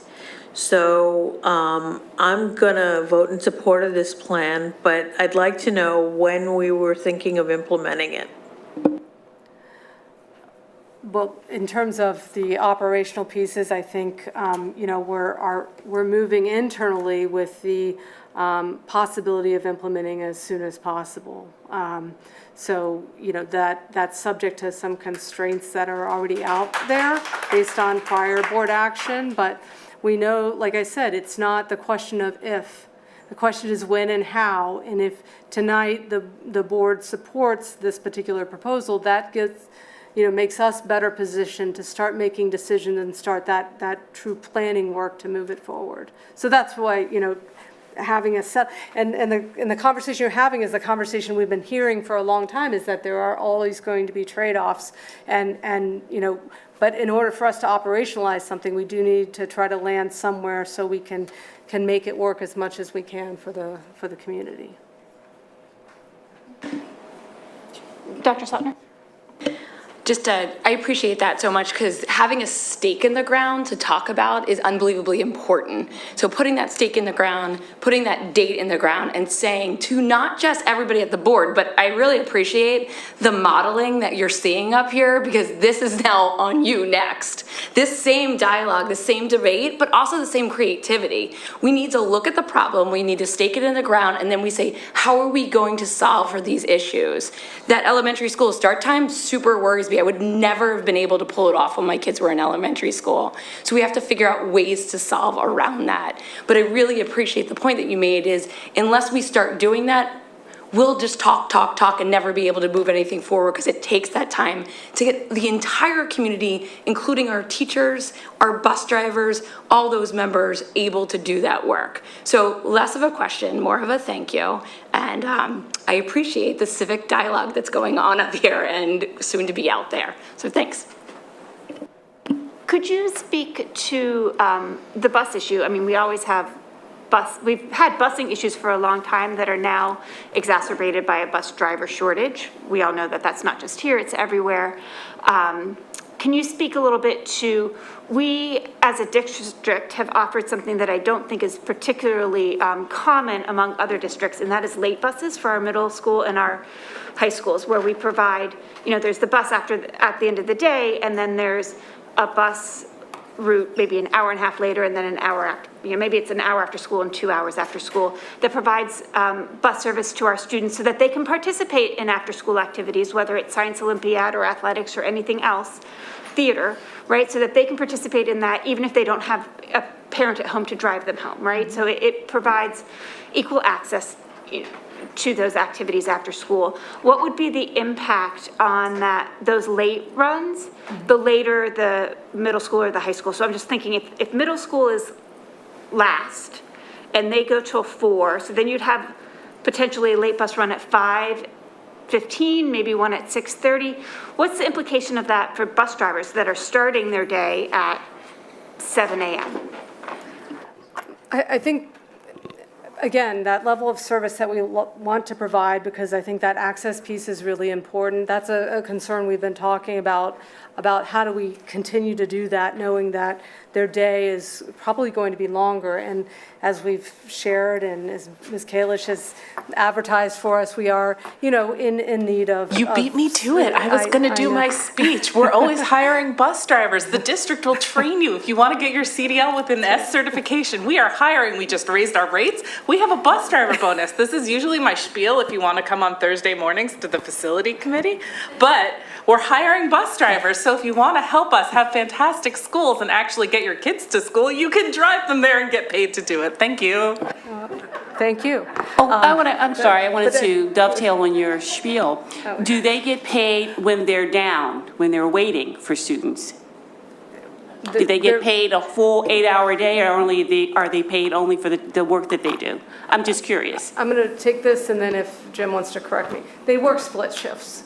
So that's why, like, it Which really means what? It means that they're working in the morning a shift, whether that's like, you know, to do the runs that we described, and then they have a break in their day, and then they come back and do the runs. Many of them do other runs in between and then do extra runs, but there's a total number of hours that they're allowed to work in the day according to federal regulations, so we have to pay attention to that. And we also, you know that thinking about just that shift in schedules, the reality is drivers start early, really early morning, and. Right, that's why I'm asking. So Yeah. basically, the answer is no, they do not get paid. They work from 6 a.m.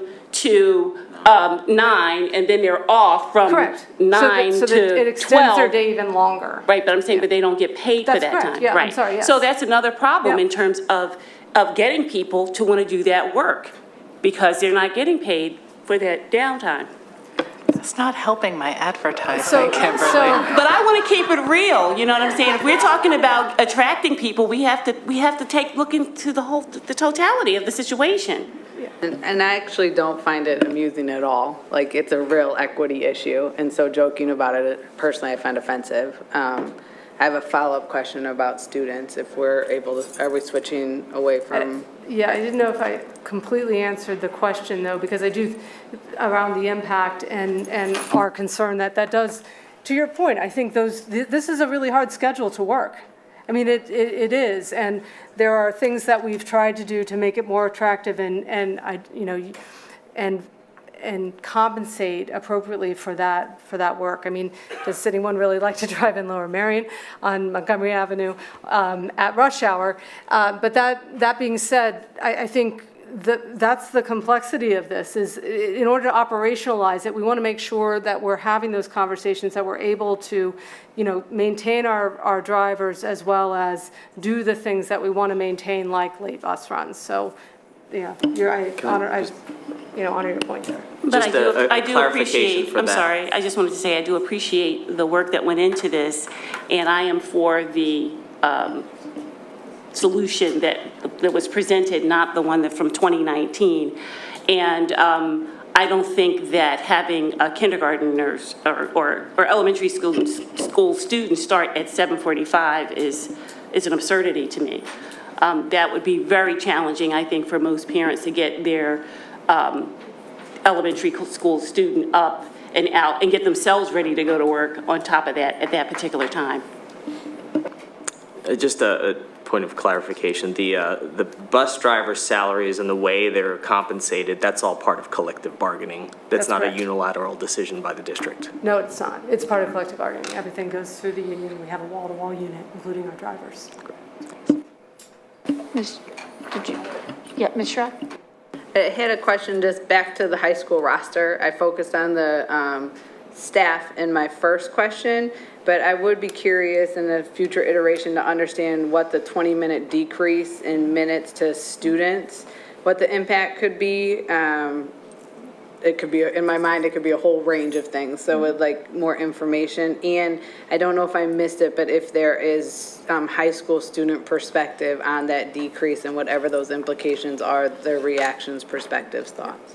And I think that's really important. We heard a lot about student voice, and again, the time it takes to build in all of those conversations and do it thoughtfully and do it with buy-in is important. And I think we're poised to do that. A student survey will be one way of sharing some information, but down to that survey is not going to ask that question of how would you like us to use this 20 minutes. I guess it could, but that wasn't really the design of it initially. But we can think about the ways that we do that thoughtfully with student voice for sure. And I don't think it's all going to be taken out of transition time, or you're going to have a lot of kids sprinting up and down hallways.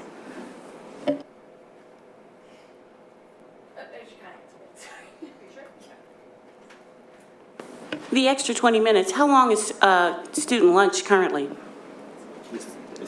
It's an hour, correct? It's the lunch and learn period. It's like 30 minutes. I'm talking about just a break, a lunch, like 30 minutes. 30 minutes. 30 minutes, yeah. It's 6. The lunch and learn is about, I think it's 120. Yeah, lunch and learn is, I believe it's 120 because there's passing time built in, before and after and in between. And so lunches, it's 2 periods, one's a 30-minute, like a 30-minute and a 30-minute, if you think of it that way. Okay, thank you. Ms. Schaffmeister? Hi. I just, I agree, I appreciate the discourse that is happening tonight as well, and I just wanted to say I am so excited that we potentially will get, having been involved with this for so long. I I don't know how many high school parents have had a similar situation like I've had, where I have an only child, but some of the hardest, most stressful part in our time was getting my kid up in the morning. I would have whole conversations with her thinking she was up, and she was sound asleep. And you go back in and go, "You're not ready."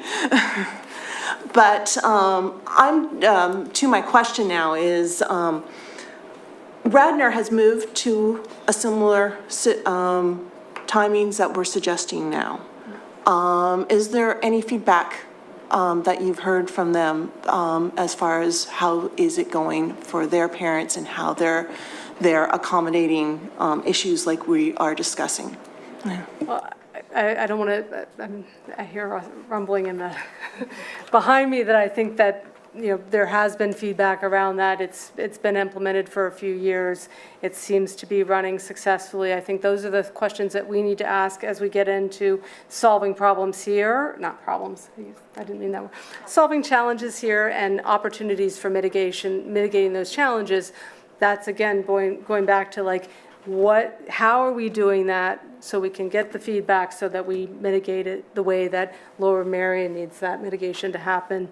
And I think I can't answer that specifically around, to your point, I don't have all of the details of what all of the hurdles were, but certainly, as we move forward, we'd love, to hear their feedback on, I know, some of the challenges that we face moving forward too. Though we'd take that with a grain of salt because their district is about half the size of ours, yes? Yes, and that's important. They're, from a student population standpoint, from the number of schools and from the area that's covered, and that relates to how the transportation becomes much more complex and how we have to, operationalize this. So yes, thank you for sharing.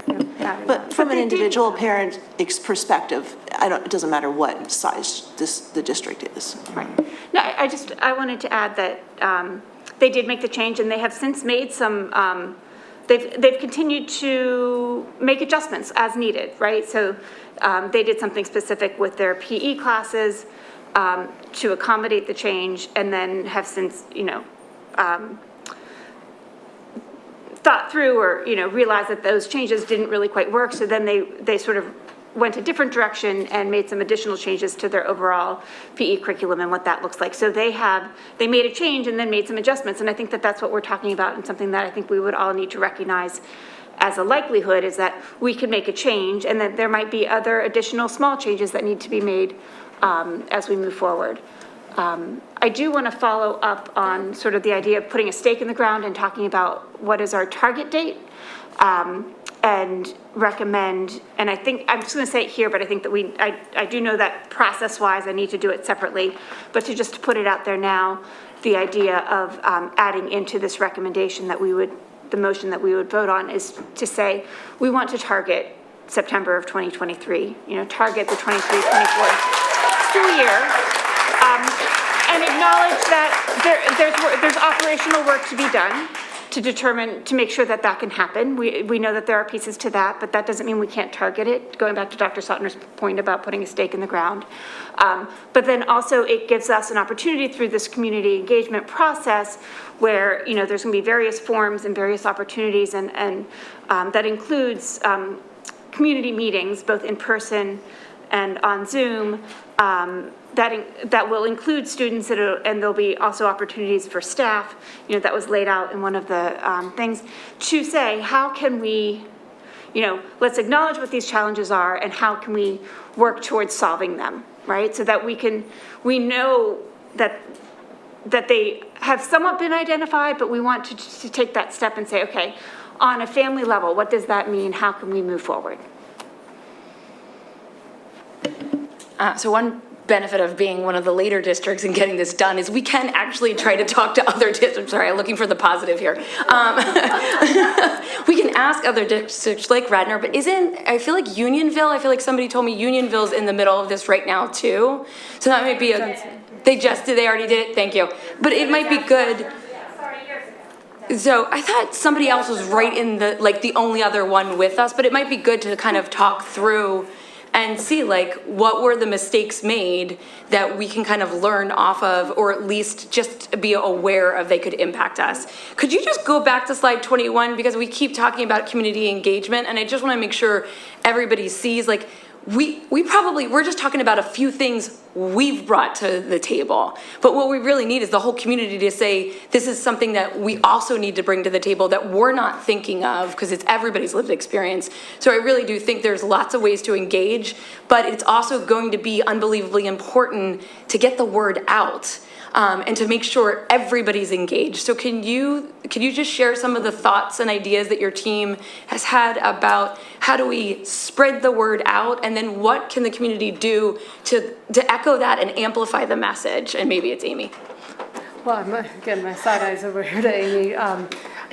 We've talked about it internally, various different ways to our usual methods of communication, our school messengers, emails, putting it on our website.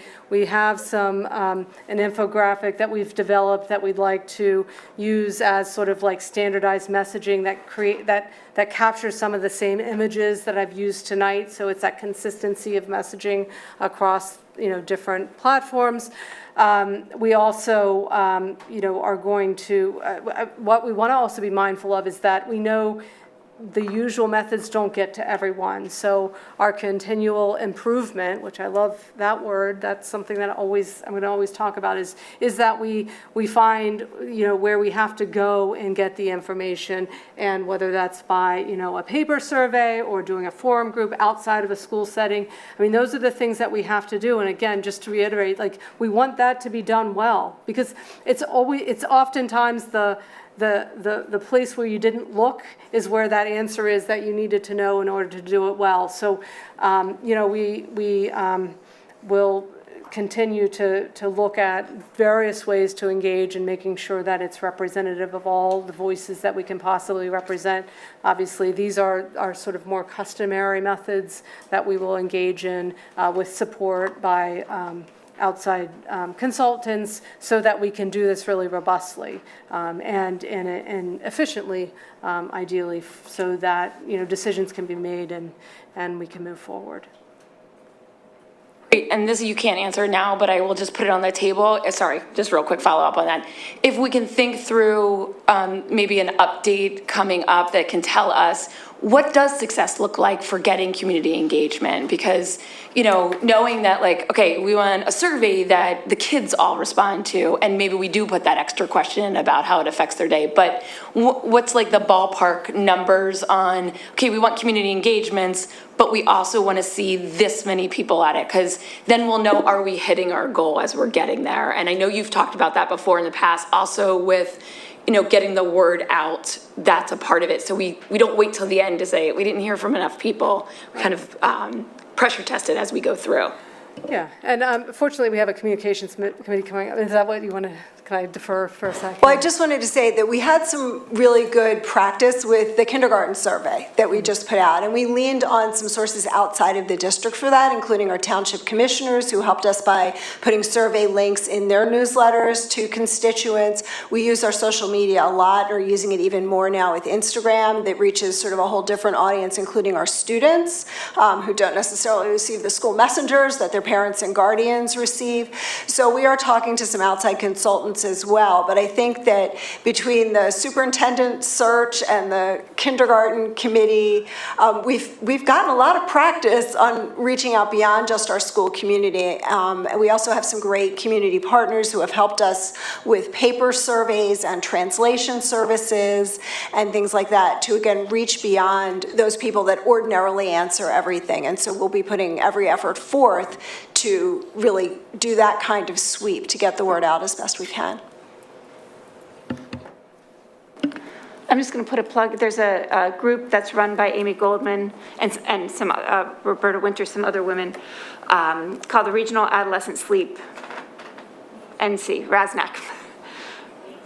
Needs Committee. And there are representatives from lots of different school districts, whether it's school board members and occasionally superintendents or assistant superintendents and things like that. So there is a lot of information out there in terms of what other districts are doing.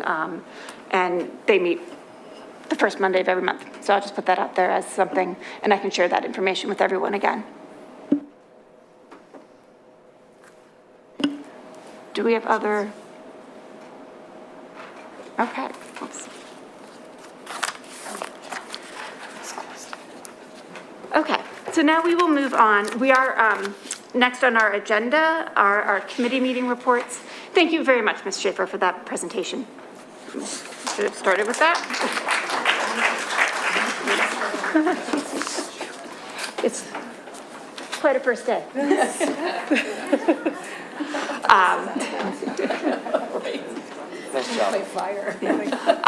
So we already heard our student representative reports from Ms. Wu and Ms. Simmons, so I'm going to move on. We'll go through our committee reports. First was the December 21st Equity and Anti-Racism meeting. Mr. Moore. Sure. So on Wednesday, December 21st, the Equity and Anti-Racism Committee met at 7 p.m.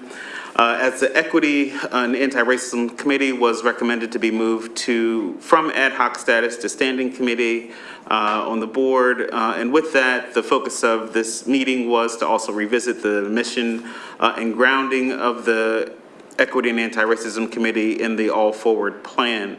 Our newly hired Director of DEI, Ms. Shawana James Coles, walked us through a presentation noting how the commitment to DEI is embedded in each core category of the All Forward Plan, and shared some specific examples both in the plan as well as in the individual buildings. Noted how the DEI structure is now consistent from the board level through central administration, and shared and communicated to at the building level through principals and school-based DEI liaisons. We also had a brief update on the equity study being conducted by Education Northwest. The sections of the study include enhancing diversity and equity and inclusivity within the curriculum and its delivery, strengthening opportunities for staff to engage in professional growth around DEI topics, amplifying DEI in LMSD's approaches to hiring, staffing, and retention, and engaging with the LMSD community on topics of diversity, equity, and inclusion. There have been 2 initial white paper drafts submitted to the administration on professional development, a professional development report, as well as a hiring report. The curriculum report is in development and anticipated for delivery as of the first week in January. And also a building landscape scan interviews were being conducted at that time, and were scheduled to be distributed to the principals in January. The next Equity and Anti-Racism Committee meeting is scheduled for February 22nd at 7 p.m. via Zoom. Thank you, Mr. Mooring. I'm going to switch order a little bit now and have Mr. Lee do the facilities and purchasing report. Thank you. Normally we save the best for last, but I recently had knee surgery, so I need to finish the meeting over Zoom. This is the report of the Facilities and Purchasing Committee meeting, January 19th, 2023. The following items were discussed by the committee and recommended for approval at tonight's meeting. We recommended the list of district bills for approval. We reviewed and discussed the purchasing report. There were 2 items from the purchasing report that were not recommended by the committee for approval. One was a bid from MA Bright Bill Body Works for 5 Type D diesel 72-passenger school buses at a cost of $218,820 per bus. The second was a request for bids for 72-passenger compressed natural gas school buses, where the district received no vendor bids. We recommended the following items from the purchasing report for approval. $11,750 from Cherry Valley Tractor Sales for a new Kubota RTV to replace the existing tractor at Welsh Valley Middle School to be used for snow removal and custodial tasks. $9,965 from Mac Flooring for purchase and installation of replacement carpet tiles for the Coral Room at Welsh Valley Middle School. $17,850 from Mac Flooring for the purchase of replacement carpet tiles for the library at Welsh Valley Middle School. Installation will be performed at a future time. $681,524 from MA Bright Bill Body Works for the purchase of 4 Type C diesel 72-passenger school buses at a cost of $171,381 per bus and $4,000 total trade-in value for the 4 buses they will be replacing. The district was unable to secure bids from any manufacturer for CNG buses for replacing those 4. $628,260 from Roar Bus Sales for the purchase of 4 Type C diesel 72-passenger school buses at a cost of $159,640 per bus and $10,300 total trade-in value for the 4 buses they will be replacing. These 2 bus purchases are planned capital purchase and are included in the capital reserve budget. $25,931.10 from Educational Furniture Solutions for additional furniture for the project studios, learning studios, and science rooms for Black Rock Middle School. $52,230 from FW Webb Company for boiler parts and accessories to upgrade the boiler at Kinwood Elementary.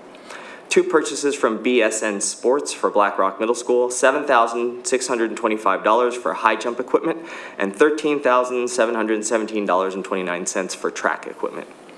$227,893 from Starlight for the purchase of 28 interactive projectors to continue elementary classroom AV upgrades district-wide. We recommended the following district contracts for approval. New contracts with the following: Brooke Workman Consulting for coaching and support for the Foundations implementation district-wide for $15,000. 2 license agreements with St. Joseph's University for the use of Hagan Arena for 2023 graduation ceremonies at rates of $20,117.18 for Harriton High School and $22,692.37 for Lower Merion High School. Renewals with the following: School Threat Assessment Consultants to conduct 2 comprehensive school threat assessment workshops for $8,000. E+ for renewal of the VMware server virtualization software for $35,095.81. Work orders with the following: Presidio Networked Solutions for phone system hardware and licensing, replacing the current end-of-life phone system for $43,281.66. E+ for purchase and for replacement distribution switches for $55,740.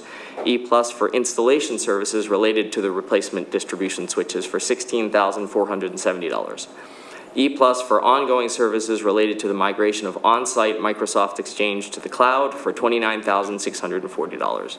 AVT TriCasters for purchase and installation of replacement AV equipment for Harriton High School and Lower Merion High School for a total of $63,710. We recommended the following change orders for Black Rock Middle School for approval. 11 change orders for IMC construction, a credit of $6,411.32 for unused labor related to an uninstalled IT kiosk. $10,843.69 for a flooring structure change in the theater storage area. $4,567.62 for additional rock excavation needed for trenching related to utilities. $5,237.52 for changes to the soffit in the dining hall. $7,141.77 for necessary roof drainage that was omitted in error on the plans. A credit of $7,537.24 due to a reduction in scope of masonry work needed in the gym.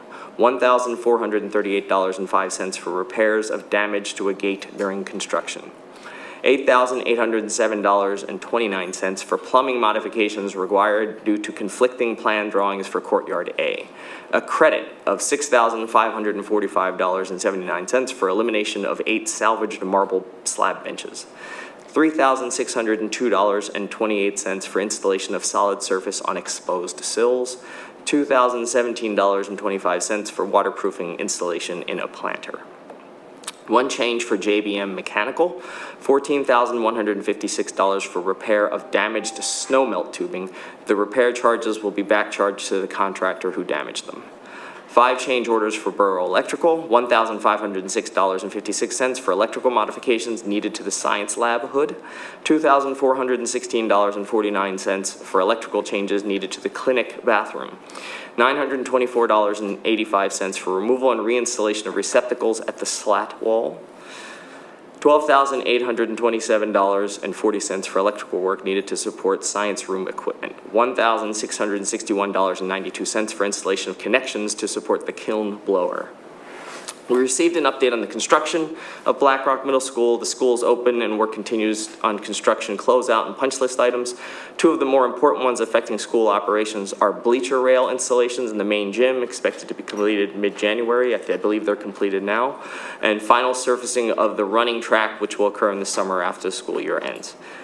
There's $61,415 of forecasted future change orders. There are $1,927,317 in claims made by contractors and $450,000 in claims made against contractors by Lower Merion School District, which will both be resolved through a dispute resolution process.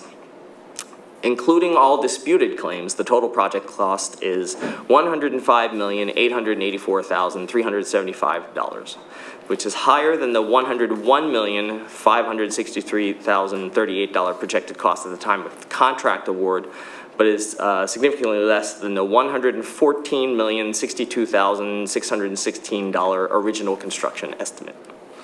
To date, there have been $4,971,707 in total change orders on the construction project, the bulk of which have come from four causes. $2,222,464 of the change orders resulted from additional work related to soil excavation and site preparation. $632,122 in change orders resulting from omissions or errors made by the architectural firm in the building design. $970,353 in change orders resulting from omissions or errors made by professionals and subconsultants related to building design. And $624,622 in change orders from school district requests. The next Facilities and Purchasing Committee meeting will be on Thursday, February 16th, 2023, 8:30 a.m., and I expect all of you to be there. Thank you. Thank you, Mr. Lee. Our next report will be from the January 4th Curriculum Committee meeting. Thank you, and I'm gonna slash my report a little bit because I know everybody's waiting to talk. We began with an approval of a contract for Brooke Workman as a foundations consultant for up to, I believe, $15,000, including a discussion of what's being offered and how her work will be assessed. Next, we had a presentation on disaggregated state testing data. I really encourage everybody to go and either look at the slides and or listen to the recording of that meeting that was presented at both the Curriculum Committee meeting and at the Full Board Educational Committee meeting. And so that is up there. I'm not going to go much in depth. There were a lot of highs and some lows, and there were some strategies for working on that going forward. We then had a presentation on the requested purchase of interactive projectors that was first presented, this was presented to the Curriculum Committee at the request of the Facilities Committee. The Curriculum Committee did recommend that to the Facilities Committee, which in turn recommended this action to be approved for full board tonight. That's my next committee report. The next CCOB meeting will be Wednesday, February 1st, 8:30 in the morning in this room. Thank you, Ms. Kalish. Ms. Shurak, the Policy Committee meeting? Thanks so much. The Policy Committee met January 6th. We started with reviewing our policies that were proposed for adoption, including looking at the student voter engagement policy, as well as incorporating a repeal into the AR around our policy 720. We then moved on to looking at those policies that were proposed for approval and talked about the different processes and approved the status information of the Concrete Equity and Racism Committee to no longer be an ad hoc. Jill Altschuler came up to podium and did speak to us and talked about, do the committee set meeting times outside of the times listed, which we do not, and suggested that there be purpose and objective set for each meeting and shared proactively so all community members can have line of sight into topics. We then did a first reading and review of policy AR 825, relationship with law enforcement, and dug into the specific language, really with the focus on protecting students and employees in situations. And we're moving forward to a first reading at the board of that policy and our memorandum with our law enforcement I don't know what we call it, colleagues, yeah.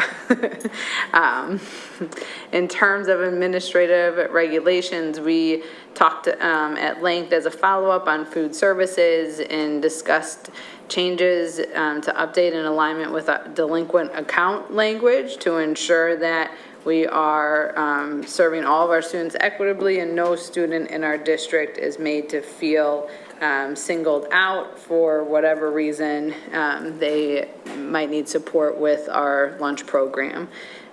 Jill Altschuler had shared that we could further articulate who's in receipt of donated money, and Vic clarified that when we have families donate money per our policy, that we start with seniors in the disbursement of funds who need support and work with school-based teams to ensure that accounts are rectified in an equitable manner based on need. We then dug into policy AR, or the AR of policy 134-2, which is sorry, it's late, y'all. Technological, can you say it again? Thank you, technology resources. And a really interesting conversation about what are devices and how is tech defined. And so really talked about that. Lisa Prosnitz brought up some questions about how we notify graduates of our district when technology will be turned off in terms of emails and clouds and other information. We were able to dig into those. And then also clarifying questions about what was being covered in the AR versus the policy were considered. President Klein asked about right to know and information that comes up through use of technology when students are using our technology. And Ken informed us it would be a pretty extreme case that a student to student would be subject to a right to know in relation to the policy. However, something to note is that student board representative reports and emails could be subject to right to know. And so we then had a lengthy discussion about student wellness, and just want to state the opportunity and frame that the current wellness policy is by no means what we want or hope for, and that was the impetus for us discussing it at the meeting. And we even talked about how it's like so outdated you might get a chuckle in reading through it. And so really, how are we working with the committee, and how are we moving our wellness policy forward? Also acknowledging that policy or wellness is not in isolation. So our work in Healthy Start Times and Full Day K and equity, it's all integrated in alignment to what we want to be true for our students. And as we continue to work in student wellness, how can we capture that in the policy so that the subsequent ARs and work that we are then held to can fall within that. And so we had a lengthy discussion there. We also got feedback that our work to date has not been up to snuff from some perspectives about engagement with the committee. And so how can we follow up? Since that meeting, Megan and I did some work to define the upcoming meetings that we will be having with the Wellness and Committee, and a timeline for finalizing the policy in advance of the end of this school year, so that we can hopefully implement the work as a result of the policy by next school year. And then finally, Mr. Ezra Wood shared feedback around sleep, and Lisa Prosnett shared feedback around healthy start times and the connection to wellness. And then we will be talking in the future. Lucy shared about some different points of engaging with the board on Coffee with the Board and avenues of communication. And for our future discussion, tax waiver requests, cybersecurity, name, image, and likeness, home education, and school day for people. Denise, or pupil, or people. Denise, I'm not sure when our next meeting is. Can you help me out? That's a real question. I think it's next Friday, the next policy It's meeting. February 3rd. Thank you. She's like, what? Where are you listening to? I'm just kidding. For the public, we've been here since 6:30. It's been a long night. January, our last committee report is the legislative committee we had on January 18th. I thought you were giving the new date, but yes, I do have a legislative committee report. I will again try to keep this short. The legislative committee only meets periodically. This particular time, we hosted Jennifer Hoff, who is a board member at William Penn School District. She's formerly their board president, and she is formerly the regional PSBA advocacy ambassador. PSBA is Pennsylvania School Boards Association. She and her district, William Penn School District, are the lead plaintiff in the fair funding lawsuit that is, they've been waiting for a verdict for 6 months now, and it could come down soon. It could come down in 5 minutes, who knows?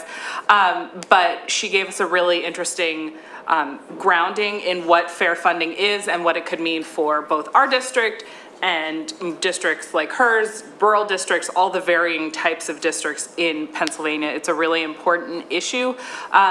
She then led a moderated conversation on advocacy and how to advocate for school issues that are important to each individual person, both for the board members that were in the meeting and for community members that were in the meeting. It was a really good discussion, and I really encourage members of the public to go on and go onto our website and watch that meeting. I believe it was only an hour, and it was really, really informative. Our next meeting of the Legislative Committee will be May 18th.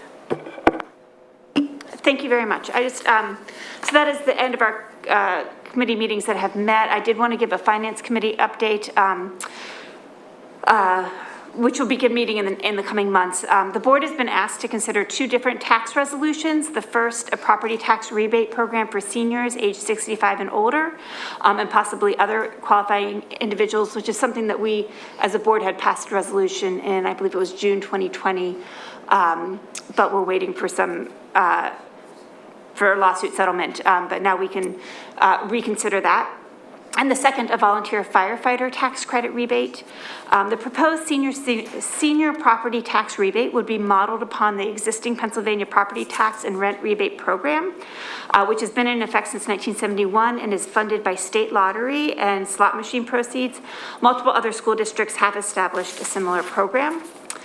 In addition, while townships and boroughs, including Lower Merion Township and Narberth Borough, have established volunteer service credit and/or rebate programs, we have the opportunity to be one of the first school districts to do so, to establish a volunteer tax credit rebate for residents who are active members of a volunteer fire company or nonprofit emergency medical services agencies in the district.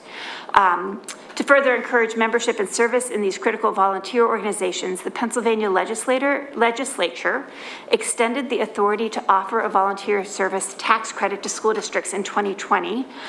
Because of the various options available and decisions that would need to be made, including the percentage of real property tax credit that will be offered and the criteria for inclusion in the programs that these resolutions would establish, we're going to refer them for further review to the Finance Committee as part of the budget discussions, because it does impact, obviously, our budget on the revenue side. So that is our committee updates. I appreciate all of you that are still here tonight, and we are now here in time for our audience recognition. So at this time, we will hear public comment. If you would like to speak at tonight's meeting and have not yet signed up with Ms. LaPera, please do so now. She has the list up there. And for those of you joining us via the webinar, the chat feature will now be open, and you'll see a 10-minute timer up here on your screen. You can submit your comments and or questions via the chat feature.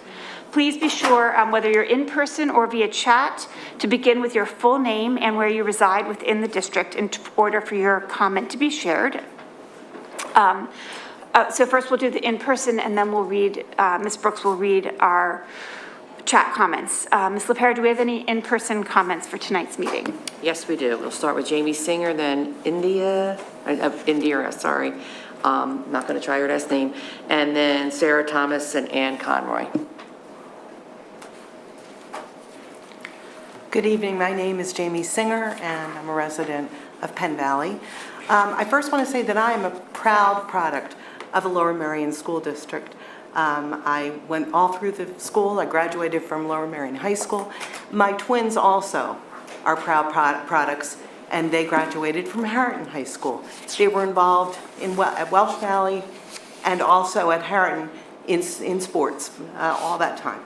So I'm speaking like from a sports mom perspective, from a mom perspective, and from a resident. I've also had a long-standing interest in the history of Lower Merion Township, which started embarrassingly, when I was a kid, and I found out that in my neighborhood, Washington's army, on I believe it was November 17th, 1777, spent the night in a field that became my neighborhood.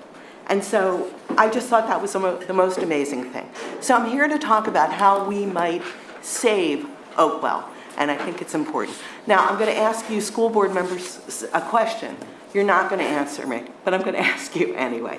And the question is, who here on the school board has not visited Oakwell? You're not going to answer me. That's okay. Because what I want to do is offer you okay, you have it.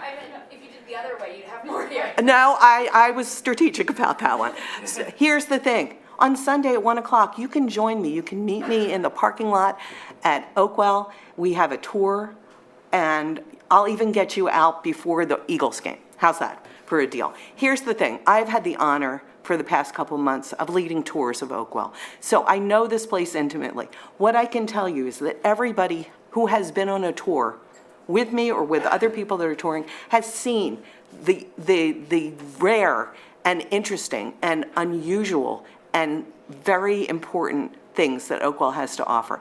These people have understood that there are 1,000 trees. We're making discoveries about the trees, by the way, all the time. 1,000 trees will be clear cut. Some of these are heritage trees, and they're really important, and we've made recent discoveries. They've seen all the interesting architecture that was developed by a major Philadelphia architect. They've seen and understood the history of a collaboration between the leading landscape architects of their time, between Oakwell, thank you, Stoneleigh, and these are, so they understand, and they've come away with a real understanding of why this property is so critical, and it's beautiful, and I encourage you, you can come. It's just very important to see what all it offers. The students who spoke so eloquently have come in and spoken before. I know they're in their midterm enrichment. I'm old. I don't know what enrichment means as far as the midterms are concerned. But I wanted to experience. Those students have been so dedicated and so impressive with their ideas, with their persistence. You should be very proud that these are Harrington and Lower Merion students who have really excelled. And I just want to end by paraphrasing. They're very good at marketing themselves, if you haven't noticed. They had a previous they had a new marketing tagline this time. A previous tagline, I will say, I have no time remaining. I can't even tell you. Anyway, thank you very much. Thank you very much, Ms. Singer. Indira, then Sarah Thomas and Ann Conroy. Hi, I'm Indira Gurubagavatula. I am a Bryn Mawr resident and a parent of 2 kids. One is a very proud graduate of Harrington and is now a sophomore in college, and I have an 8th grader at Black Rock. My daughter actually served on that advisory committee for later start times in 2019. She was a very proud representative and fought very, very hard for this change. I remember the mornings when it was so hard to get her up. She would do anything for just 30 seconds more of sleep. And just a couple days ago, she texted us her college schedule, and she was beaming, no class before 10:30 a.m. I'm not jealous at all. I would just say that I'm really glad we're having this discussion. Thank you for not giving up. Thank you for all the hard work you've been doing and all the engagement. I know it hasn't been easy. But we all realize the status quo is unacceptable and it's dangerous for our high schoolers. We've waited a long time. The year 2014 was brought up, but it's actually 1999 when the issue was first brought up. So we're coming up on 23 years, and that's a long time, and that's a lot of children that have continued to suffer. And the longer we wait, the more the numbers. There is an urgency to act. It is, when you think about the number of children that are being harmed, it also means, on the flip side, the sooner you make a decision and commit, fall 2023, that means that with that single policy decision, you will help more kids with one policy decision than you will with any other. So there's a lot at stake. So I urge you not to wait. The other thing I will say is it really, 6 of one, half dozen of the other, whether elementary first, middle school first, you've very nicely laid out what some of the challenges are. Biologically, probably elementary school would do a little bit better going first. There is this witching hour because they tend to get up early, so late in the afternoon. Teachers can tell you what their behaviors are like as the day goes on. And tired young kids don't put their head down and go to sleep. They act out. So that's just something to keep in mind. But I just commend you, and I thank you for all the work you've done. And to quote the yard signs that have been set up, it's about time. Thank you. Thank you. Sarah Thomas, then Ann Conroy and Renee Tobin.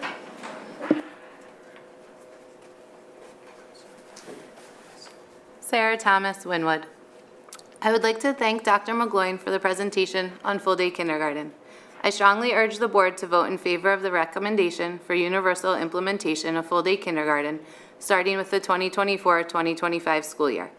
I'm also very pleased that there's a recommendation for the expansion of K+ or a similar program to start in fall of 2023. I would also like to thank Ms. Schaefer for the presentation on healthy start times. I urge the district to continue discussions on this topic with the community in order to put forward a plan that is best for all of our students.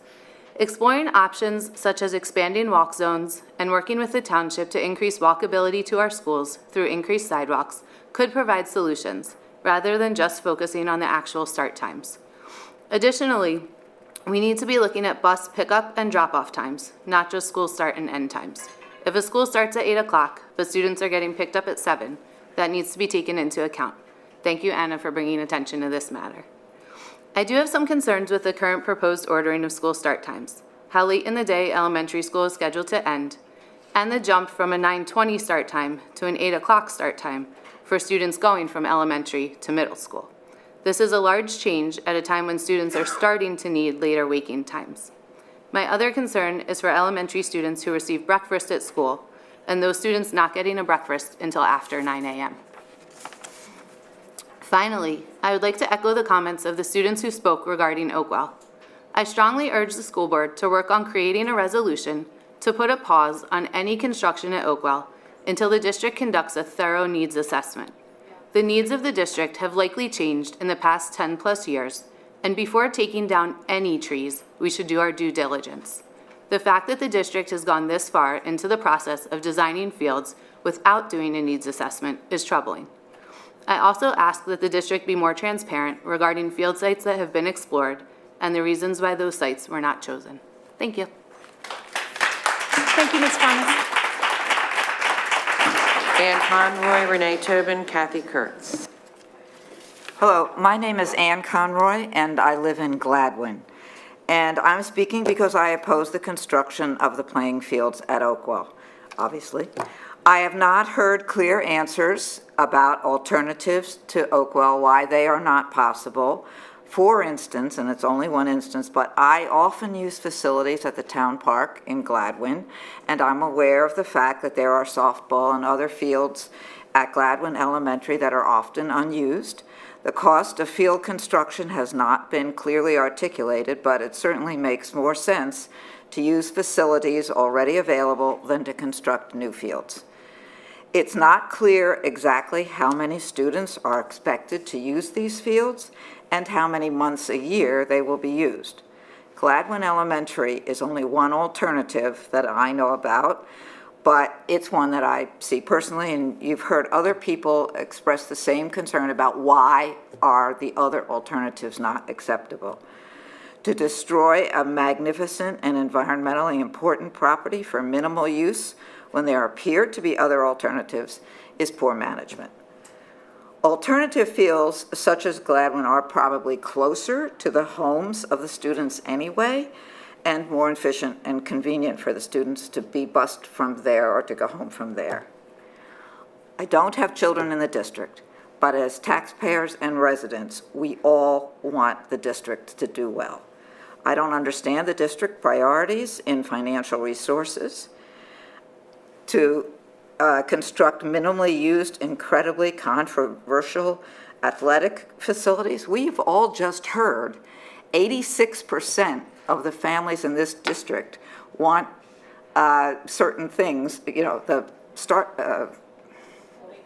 thank you, yes. I mean, that's something that is incredibly important and well supported. And we're focusing on something that's highly controversial.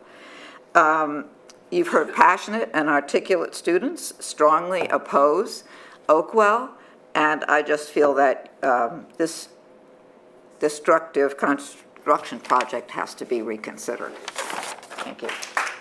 Thank you. Renee Tobin, Kath Kurtz, Deborah Robbins, and then Dina Yaski. I'm Renee Tobin. Am I the right person to be speaking? Yes, thank you. Awesome, thanks. I'm Renee Tobin still. I live in Bryn Mawr. I am a parent of a Blackrock student, and I want to say thank you. Thank you for putting a stake in the ground and being willing to say healthy start times need to happen for September and not keep talking about it. When my son was in elementary school, the school district I lived in at the time did this change. And so I was able to experience what it was like to go from having a kid who used to start at 8:45, start at 7:45 in second grade, when in first grade it was 8:45. And the biggest thing that I learned from that, and our whole district learned from that, was that change doesn't happen in an isolated way. We're thinking about it in a very abstract way, and when you actually experience it, all of the things that happen in life fill out around it, and you make it work. And we need to just make it work.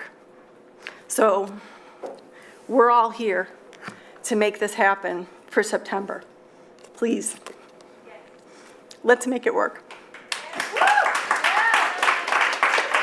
Thank you, Ms. Tobin. Hello, my name is Kath Kurtz. I live in Narberth. My daughter went to Lower Merion schools a long time ago.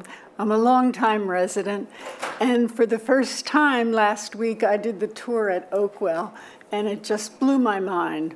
It is an incredible, incredible place, and I can't imagine why you would let any part of it be destroyed for playing fields with such minimal use.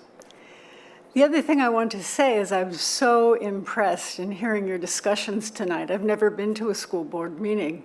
I'm really impressed at how much work you do and how much work you've done to survey the community about these issues, start time and kindergarten. Will you survey the community for what the community really wants to happen to this precious, precious 14 acres? You know, we all worry about global warming, which is huge and dire for my grandchildren, if not for me. But we have a chance to really do something very specific on these 14 acres to make a difference here in Lower Merion for our air quality and for the headwaters of the streams that focus all around the community. So I'm asking you to go see it and ask residents what their priorities are for this. You've done a great job asking other people about other issues, so ask about this. Find out what the priorities of the community are. Thank you. Thank you very much. I just wanted to respond. The entire board has been to Oakwell. We've all visited. Deborah Robbins, Dina Yaski, and then Ann Foot. Good evening. Deborah Robbins from Villanova. And first, I want to thank the responsible parties for all of the hard work on the Healthy Start Times and full-day kindergarten, a long time coming. I wish it had been in my day, but I give you all the credit in the world. This is great to hear, and I'm happy for the parents who will benefit. For months, the question dominating the discussion regarding Oakwell has been, where do we build accessory fields? What we should be asking is, why do we build accessory fields? The fields that the district claims are needed are primarily intended for baseball, softball, and soccer. The district has provided little evidence of the need for the fields based on the number of students who would be using them. They do, however, provide this data to the state as required by Act 82 of 2012. This information is available on the website for each school. The data reveals that district-wide, baseball participation averages 66 students per year. That's district-wide. Softball averages 45. Baseball and softball are played in the spring, and the combined average of these sports district-wide equals about 111 students. Math was never my strong subject. But Black Rock is one of 3 middle schools, so we expect about 1/3 that number, about 37 students, to play baseball and softball. For boys and girls soccer played in the fall, combined average is 132 students per year district-wide. 1/3 of that number suggests a total of about 44 students could be expected to participate in soccer at Black Rock. The bottom line is that accessory fields would be used for 37 or so students in the spring and 44 in the fall. $20 million is a lot of money to spend to benefit roughly 81 students.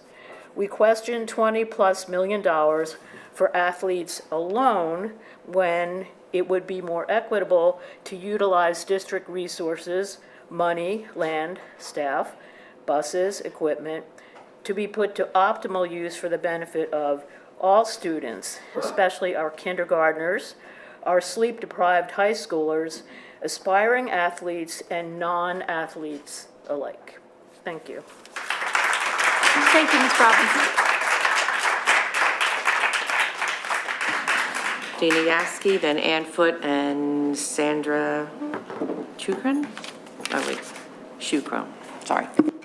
Hi, Dina Yaski of Wynwood, and I'd like to begin tonight by thanking the administration, and particularly Drs. McGloin and Guadioso, as well as the participants who serve on the kindergarten committee for making the recommendation tonight to plan for full-day kindergarten implementation for the 24-25 school year.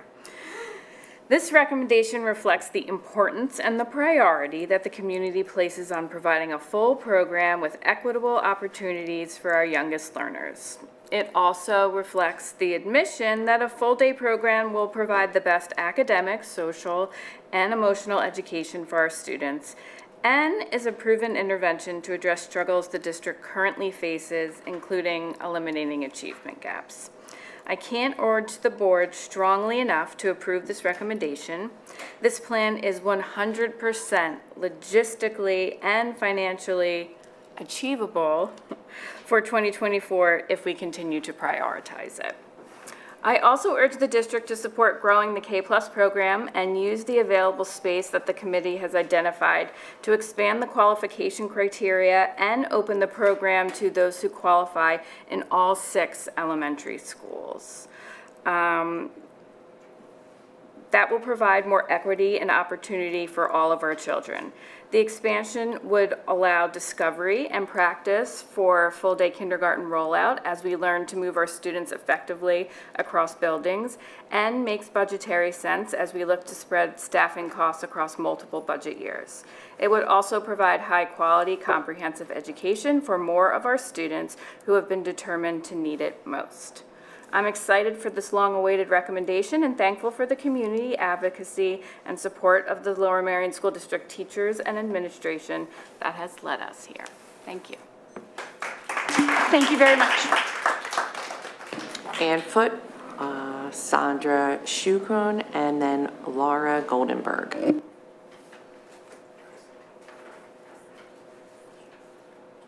Good evening. I'm Ann Foot from Gladwin, and I'm just popping in for a checkup on your reading this last month and wondering if anybody had a chance to read The Nature of Oaks by Doug Ptolemy. So that was your homework, but I won't make you raise your hands. But I did want to know, was there any interest at all in maybe getting more copies? Because people are busy, you don't have time to read all the time, I realize that. But in my research, before I talked to you last week, I have Doug Ptolemy's CV. So I didn't run off one for everybody because that would be environmentally irresponsible because it's very, very packed. I just thought it would be fun for you to just pass that quickly along to see that if you do get a chance to read this book, it hopefully will inform the environmental issues that Oakwell provides, with oak trees, of course, being one of the many species there that is a keystone species as well. But the other thing that I wanted to say, I was really impressed, as the person from Narberth said, about the presentations. I just really felt like I really understand better the all-day kindergarten and the late start. And so my question is, why does Oakwell, and maybe I'm just clueless or something, but why do we not have an email that people in the community can ask questions? Or why, and I'm assuming that those sites that were posted up there would get responses, is that right? Do those questions get answers from somebody? Because that's, I think, such an issue, is the not knowing what's going on and having so much information and not being really able to decipher just what are the issues. So basically, I hope that maybe, is there a way we could have a Save Oakwell and a email thing that somehow we could find out actually what people thought in the school district. I mean, I've never even heard a parent say that they wanted these fields for their kids. So, I mean, maybe a dialogue could ensue as well. I mean, I'm happily will listen to anybody and hopefully really resolve what the people in the district want and what is really best for the district. So thank you very much for your time. Thank you.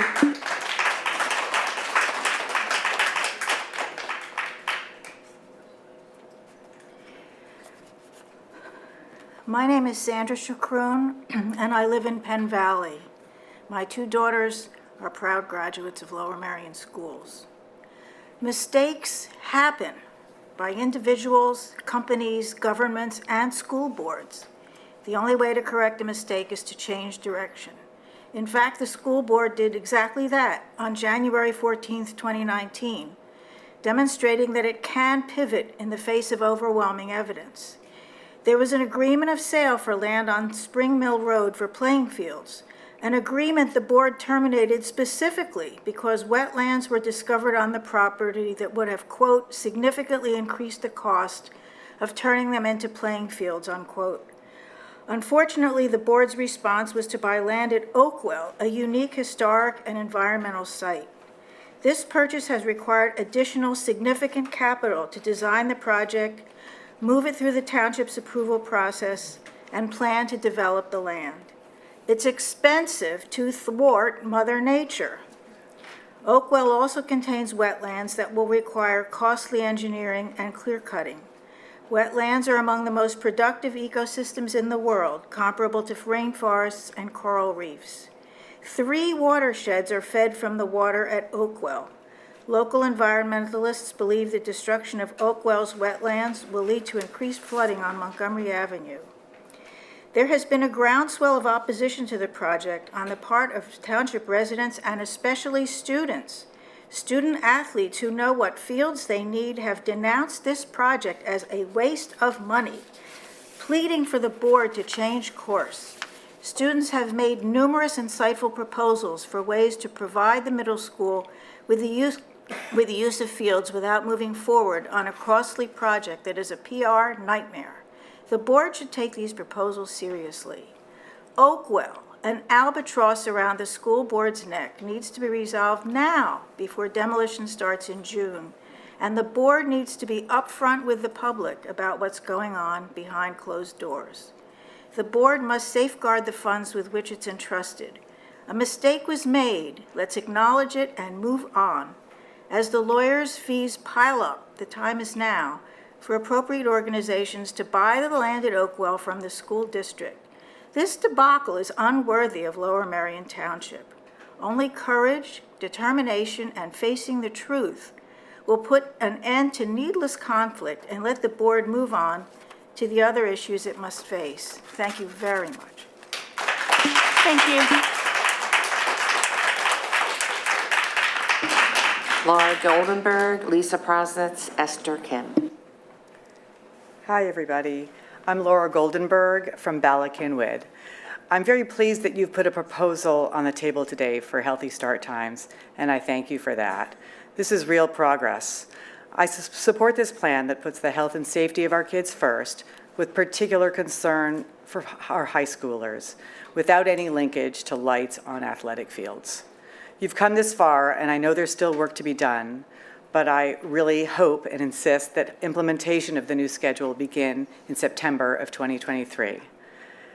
That's the main reason I'm here, but I also fully support full preservation of Oakwell and laud you, the recent speaker, on what she just said. Thank you. Thank you very much. Lisa Prosnitz, Esther Kim, and then Renita Thomas.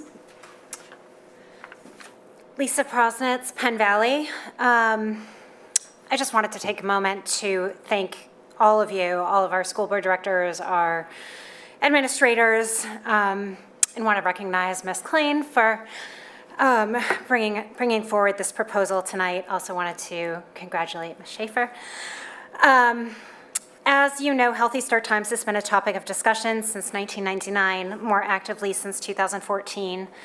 Healthy Start Times for students, we hear it a lot about it at these meetings, but I wanted to take a moment to remind us all why we are talking about it. We now know in ways that we didn't before that the 7:30 start time is detrimental to our secondary students' health, including those in middle school. We know that they aren't able to learn, make solid decisions. They struggle with obesity and driver safety. Anxiety becomes unmanageable. Depression sets in.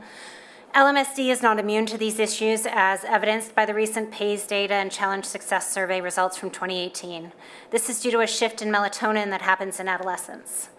While this current proposal is imperfect, beyond having our entire district start at 8:30 or 9, there is no perfect solution. Let's remember that this is a solution for children from K to 12 and that there are busing constraints. Let's not have perfection be the enemy of the good. In terms of moving forward, I ask the board to ensure that the process is iterative. You will hear resistance from parents, teachers, staff, and students. So perhaps opening up meetings will enable people to understand decisions that are being made. Allow 15 minutes of questions at the end. Just invite us into the process somehow. Also important, really important, is to educate each of these groups on the reasons why we are here. I know we've been talking about it for so long, and I know that we all kind of feel like we know it, but I think that there's so much about the science that our students don't know, and I don't want to see them just a survey being sent out and then pushback on, I don't want to get out of school later sort of thing. Start times aren't a luxury. It's about health, well-being, safety. We aren't advocating for healthy start times because the 7:30 start time is inconvenient or a drag. We're advocating for healthy start times because our children's current and long-term health depends on it. I'd love to know how we're going to keep the community updated as we move through this process. I just want to remind you that Radnor voted in April, and they were able to kind of work through that iterative process and implement in August. And so I think I'm just grateful for the amount of time that you've kind of given us to kind of work through this. So I just want to thank you for continuing to move forward, especially given this time of transition in our district. We have a wealth of parent knowledge and support and experience in this district, and I hope that you can leverage that going forward. Thank you all, like from the bottom of my heart. Thank you. Thank you, Ms. Krosnitz. Esther Kim, Renita Thomas, Ben Driscoll.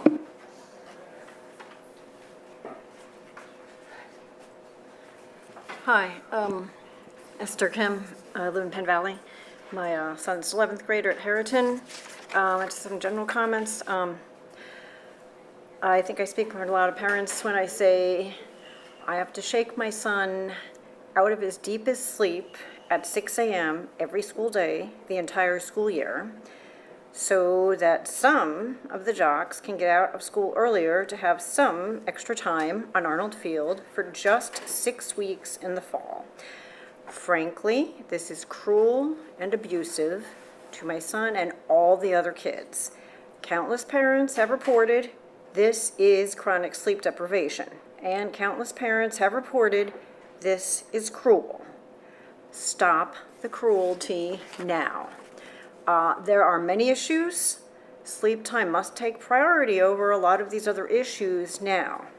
For years, physicians, parents, scientists, and kids, both local and national, have reported that sleep deprivation is harmful to the physical and mental health of all kids. Chronic sleep deprivation harms all the teens, every school day, every school year, all 4 years of high school in Lower Merion School District. So, like a lot of parents, we're asking, stop the sleep deprivation now. Stop harming the kids now. Make this an urgent priority. Thank you. Thank you, Ms. Kim.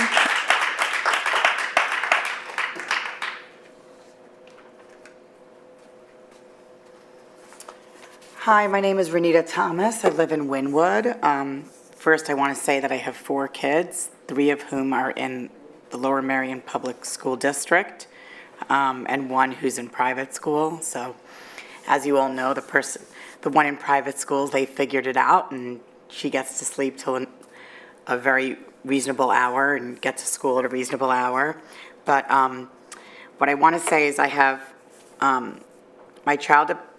have 2 children at Lower Merion, 1 who's graduating and 1 who's a 9th grader. And while I am very happy to hear that we're going to push start times back for the high school students, I have very, very strong concerns about my 1 middle school student.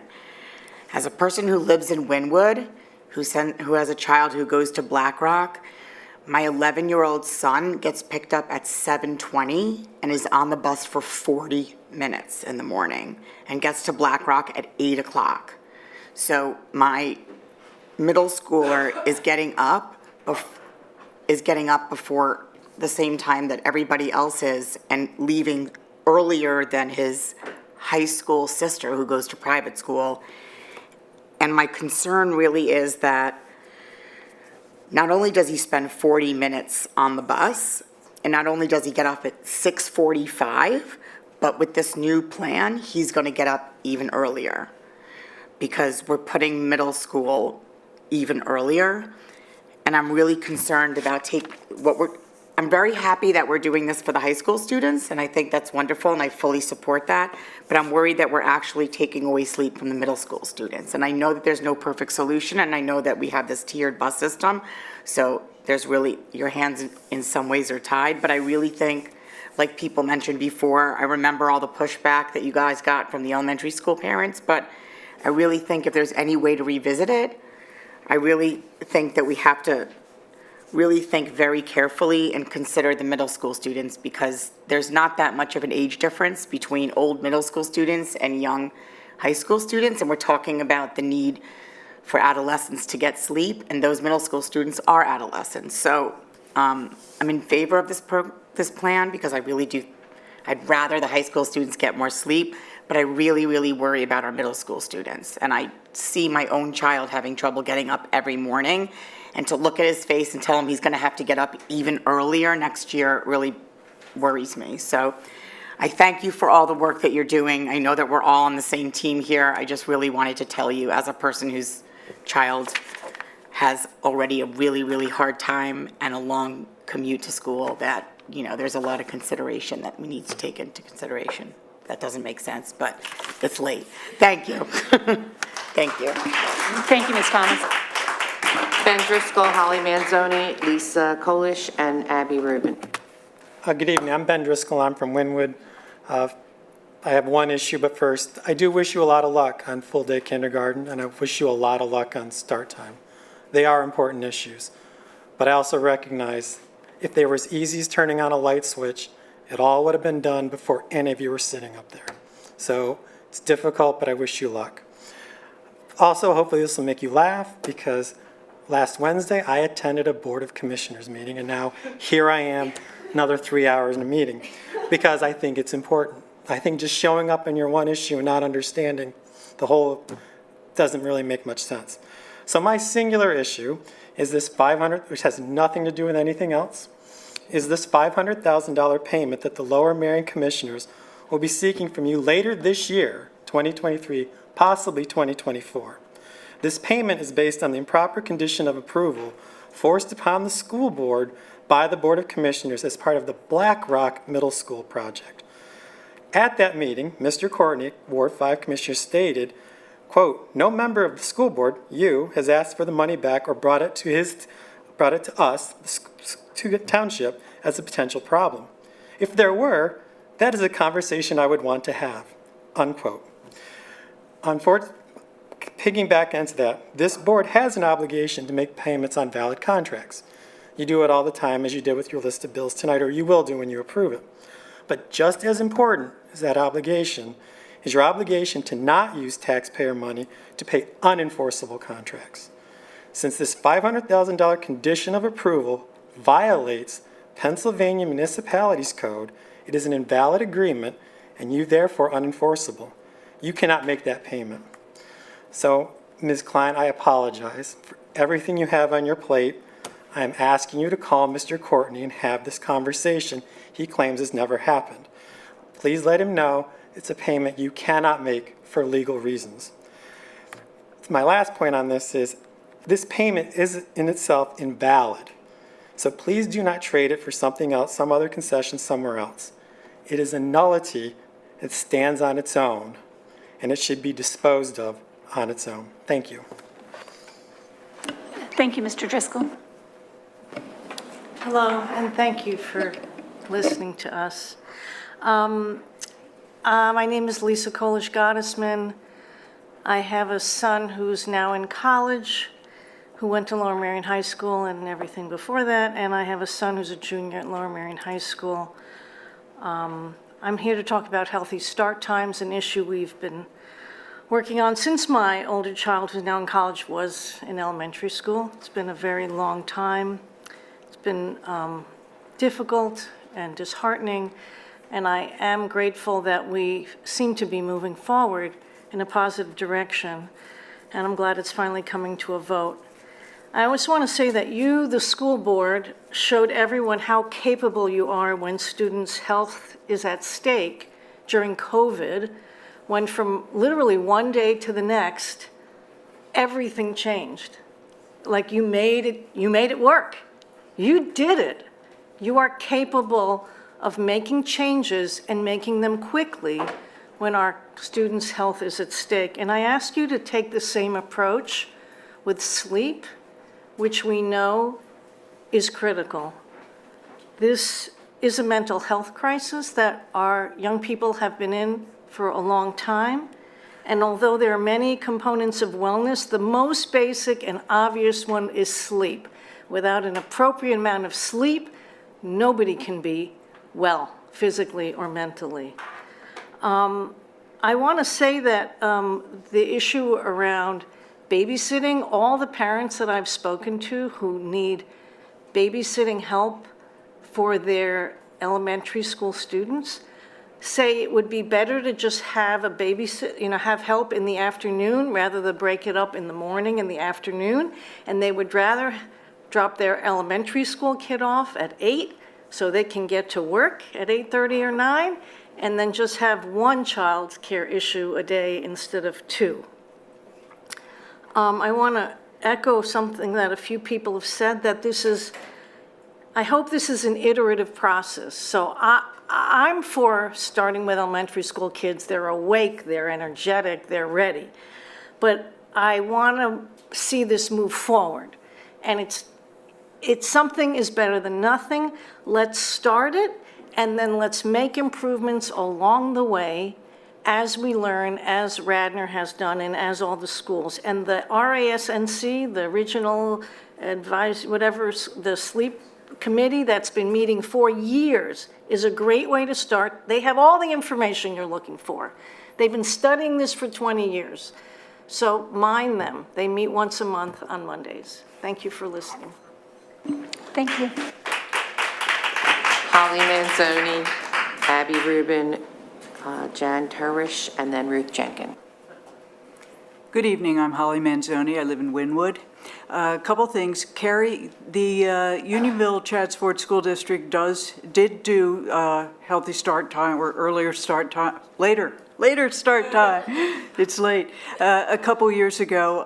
But I do want to point out that their high school and middle school are adjacent to each other, and they share a bus, so that wouldn't really help us much.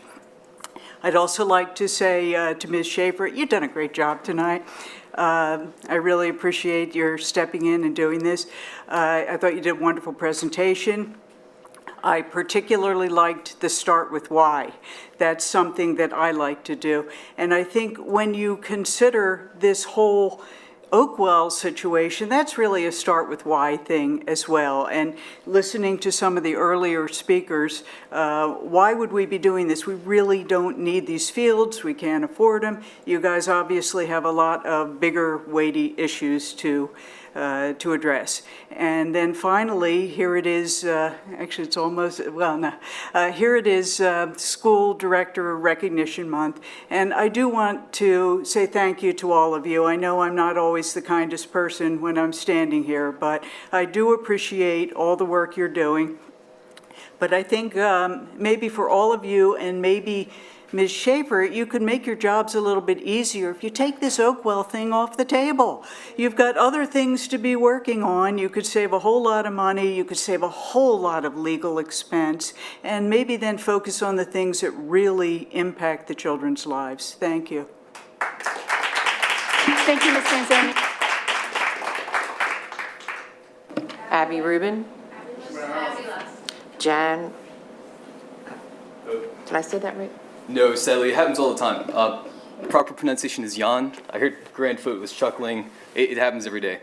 I just wanted to assure the entire school board that the middle schoolers will be fine. I'm going to talk about the auxiliary fields, just to be clear.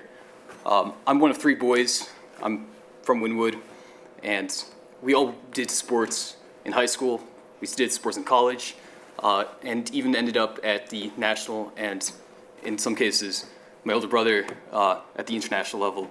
Something to be proud of, and it was only through the coaching of Lower Merion staff and the support that they provided. But at no point in those sporting career did the coach ask, what was your middle school, track experience or middle school rowing experience? Middle school, these kids should be learning, right? Lower Merion School District, the policy, the motto is, enter to learn, go forth to serve. And this is one of these assets. It is one of the most beautiful places, the charming, it's the place that, makes life worth living, right? You can't just live off, bread alone. You need the kind of bread evangelists, something beauty, something that ennobles these children. And Oakwell is one of those sites. A lot of people talk about, natural aspect, environmental aspect, but it's also that beautiful aspect. And I think we're also really blessed to have people like Natural Lands, people like Villanova, who are willing to put up money, put up time, put up resources to create an educational facility there, for horticulture, for botany, to really staff, one of these more pressing needs. I think more kids in Lower Merion would benefit, especially entering college from, a background in horticulture and botany and the plant sciences, as opposed to the, the 25 students for the, the softball fields. I think they'll be fine. I think there's other places. I think there's parts of the township that are not so pretty, but could be spruced up into playing fields. Let's kind of turn parking lots into playing fields, not, forests into parking lots. This seems like something you'd see in, Vox movie about, how could this happen? Or why did we destroy Penn Station, right? Why did we destroy these beautiful places? This is one of these kind of moments where, we don't have to ask what were they thinking, because, the worst never happened. And in fact, we got something quite romantic. I think we got something truly kind of transcendent that I think many generations will have fond memories and come back to Lower Merion because of that. Something that's different. I think every township will have a softball pitch, but not every township will have a Frank Miles a day structure. The same thing that the Ivy Leagues have, right? This is what, the Palestra, right? Same architect who did the Penn Museum, right? The same architect who did the field house, right? At the Penn Relays, right? To have that same heritage within our own district is a treasure, and I think we should treasure that thing, not bulldoze it. It seems like a waste. Thank you for your time. Thank you. And Ruth Jenkins.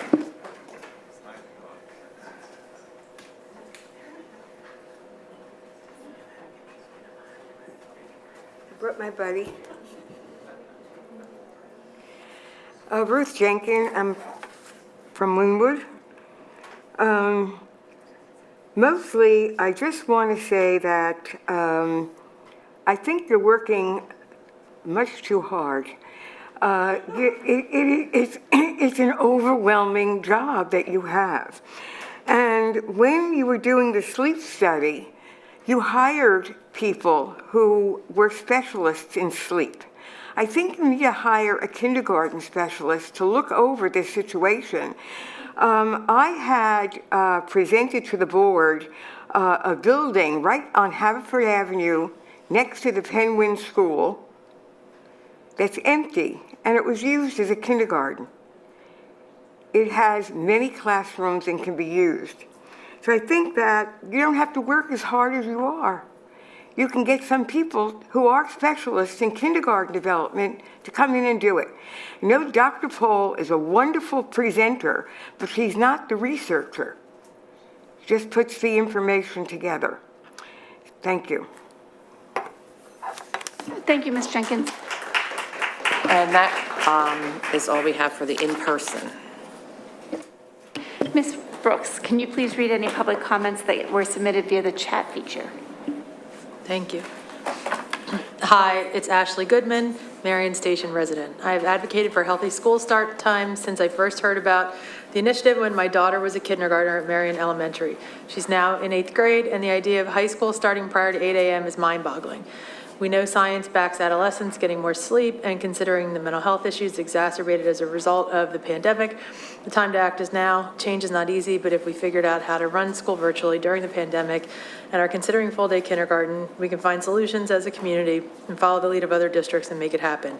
It will benefit all of the thousands of kids a year going through our high schools, the 4 most important years of their learning. I thank you for voting to move Healthy Start times forward towards implementation for the 2023-2024 school year. Allison Barron, Narberth. We came to Narberth in 2021 with Lmsb as a motivator to moving here. We were saddened to learn that kindergarten was only half day. We are thrilled to see the board and community is serious about making full-day kindergarten happen. As a working mom with 3 kids under the age of 4, implementing full-day kindergarten as soon as possible is critical for many of us with young children. We know there are challenges like space, but are confident that the board can and will find solutions. It has been said before, the fact that the majority of districts in this state have full-day K is proof that this is an achievable goal. Thank you again, and we're hopeful that we will send our children to full-day kindergarten in the near future. Danielle Joyce Villanova, and full-day kindergarten committee member. First, I'd like to thank Dr. McGloin and Dr. Gaudioso for their leadership with the exploration of full-day kindergarten. They have worked tirelessly to guide this initiative. As a community member and mother, I hope the board considers an early expansion of existing full-day kindergarten programs in the 2023-2024 school year with full implementation in 2024-2025. While we realize there are competing budget constraints, this is an area where we can immediately change the educational trajectory of our students. Please do not delay this extremely important initiative any longer. I also echo Shayna and Sean's comments on healthy start times. The proposed plan puts an extreme burden on families of elementary-age children to obtain childcare in two separate tranches and not providing appropriate start times for our middle schoolers. David Connor Ardmore. I would like to voice my support for full-day kindergarten and urge the board to vote in favor of the universal full-day kindergarten proposal. Thank you. Greg Peppel, Narberth. As a father of 3 young children, I'm glad that the board is exploring the possibility of full-day kindergarten, catching up to how almost 90% of districts in Pennsylvania are already handling kindergarten. This district must fully commit to full-day kindergarten. After a prolonged discussion of the costs and constraints, let's not lose sight of the benefits. Full-day kindergarten is better for children, setting them up for success at a critical phase of development. It's also best for families with young children, families with single parents, families with 2 working parents, and for women trying to balance a career and motherhood. It's better for kids, and it's better for families. Make it happen. My name is Ben Mayer, speaking for myself. I live at Penwyn, Pennsylvania. I strongly support the new fields at Black Rock Middle School. I've had 4 kids in Lower Merion School District. The last one is a junior at Lower Merion High School now. He just got back from Science Olympiad, which went up to compete with other schools at MIT. What a fantastic opportunity you folks have helped create and fund. He's also on the Ultimate Frisbee team, so I know how critical the fields are. Their practices get moved around frequently and sometimes canceled because as a town, we don't have enough field space. The Penwyn Middle School kids have the longest middle school commute to Black Rock Middle School already. Remember, it is Penwyn that has made this sacrifice to enable Black Rock Middle School, and thus Lower Merion School District averted the projected enrollment crunch in middle school, and critically, by moving the 5th grade, enabled this popular full-day kindergarten. There would not be classroom space for full-day kindergarten without our kids having a long commute to Black Rock Middle School. Kay Sickles, Bala Kinwood.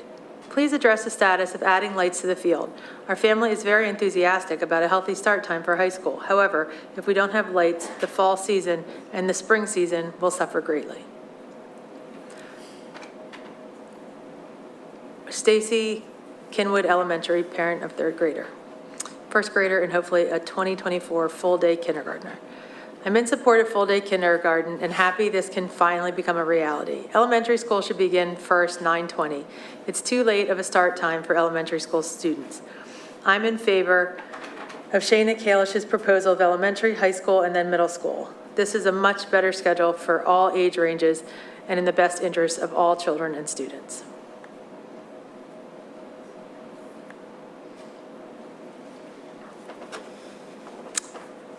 There's a chat that asks to be able to speak, and just to let everyone know, you can't speak through the computer, so you have to come in person to speak.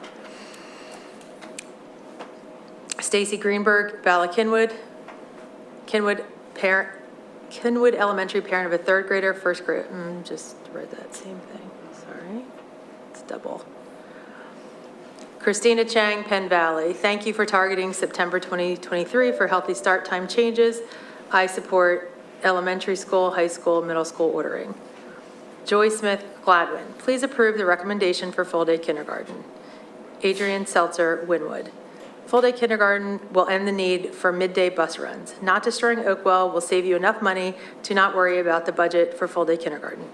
Have you done a survey on how many students at Black Rock Middle School will use the proposed fields? Thank you for the presentation on full-day kindergarten and healthy start time, and hopefully the vote in favor of their implementation. Miriam Posner-Vinci, Bala Kinwood. First, I'd like to urge the board to move forward with the full-day kindergarten proposal. I'd like to commend the full-day kindergarten committee for coming forward with a thoughtful proposal quickly and being flexible and pushing up the timing to bring this to the board to keep the community informed of the proposal, given the implications the timing has with school registrations for next year. I was wondering if the committee had considered a phased rollout of full-day kindergarten so that the schools that do have space can implement the program immediately in fall of 2023, and any lessons learned can be used for the full rollout in 2024. In addition, if there is further opportunity for the committee to help ensure that the full rollout of full-day kindergarten in 2024 becomes a reality, I would hope that you will continue to engage us and form committees as needed. We want to help. Thank you. Jamie Mogul, Haverford. Thank you to the board for their work and support on healthy school start times and full-day kindergarten. As an alumna, community member, and president of the League of Women Voters, I support these initiatives as well as the youth civic engagement policy, and I'm proud to see these amazing young adults speaking. I hope you continue to empower them as civic participants in their community. Last, please listen to the students and community to reconsider the costs versus benefits of the Oakwell property destruction. It is not too late to stop the overwhelming financial bleeding, $13 million for the property alone, and the wasted legal costs on both sides that do not outweigh the ecological damage for auxiliary fields, especially when there are better uses that benefit the community and students. Go Birds. Janice Lipsitz, Merion Station. Please ensure that the Healthy Start Time efforts educate the students before they are surveyed and that the community engagement process is iterative. Also, thank you very much for all the hard work occurring towards both issues presented tonight. There was a significant shift in acknowledgement of the need for and value of more qualitative engagement, dialogue with the community. Board member recognition of special contributors was refreshing and necessary to building relationships. Finally, please do bring student voice in via dialogue, as those passionate students requested and deserve. We need their brilliance. Colleen Campbell, Bala-Cynwyd, thank you for the update on full day K. As a parent of a rising kindergartner, this information will allow us to plan how our child will participate in school. I appreciate the challenges associated with expanding the program. Please continue to explore how K+ and hopefully something beyond that can be offered in 2023-2024. Our children deserve the benefits academically and socially of full day K. We need to prioritize that even if it is a soft launch that permits expansion initially in our only limited schools. We seek ongoing clear communication. The Healthy Start Times proposal is especially problematic for elementary school families. This late start time creates an access and equity issue. Daycare for children in the school district is hard to find for those over 5 years, especially due to pandemic-related reductions. Working families need access to public education and to childcare. We need more right at school slots and KRAP. Thank you. Good evening, Alice Lou Brown from Penn Valley. I attend RASNC meetings with Lucy monthly, Regional Adolescent Sleep Needs Coalition. Several school districts are represented at this meeting. One of the most important things to do on this journey is you must educate. Educate the administration, teachers, staff, students in the community. Please educate first before you do any kind of survey. Thank you. Andrea Spence, Eisenberg, Wynwood. As a parent of a third grader and a pre-K student, I am delighted that the school board is considering changing the start times for next fall. I've been very concerned my kids would still experience the hardships current high school students face with an early start time. I hope the board will agree to move forward with a change in start times. That is the end. Thank you, Ms. Brooks. And thank you all, everyone on the chat and also in person for coming tonight and sharing your thoughts and comments. So at this point, we're going to move forward with the agenda. The recommended actions for items 7B and 7C, which are going to be voted outside of the consent agenda. Item 7B is the one we were talking about on the healthy sleep times. And as we discussed, I think that we want to amend that recommendation to include a targeted date of September 2023. And I'm recommending that after the bulleted points, when the sentence where it says, additionally, the administration will continue to determine the operational costs and potential mitigation measures associated with implementing this schedule, comma, targeting September 2023, so that we add that in. I just want to confirm that by saying that, I can then move forward. You just need a second on your amendment. I second it. Do I have a motion to approve? Motion to approve. All in favor? Aye. Aye. All opposed? We're approving the addition or we're approving the motion? The addition. The addition, okay. Aye. Okay, now you're going to vote on the motion. So do I have a motion to approve the amended resolution? So moved. Do I have a second? Second. All in favor? Aye. Aye. Just noting that Peter is on the phone. Yes. Yeah, okay. Any opposed? Any abstentions? Motion passes.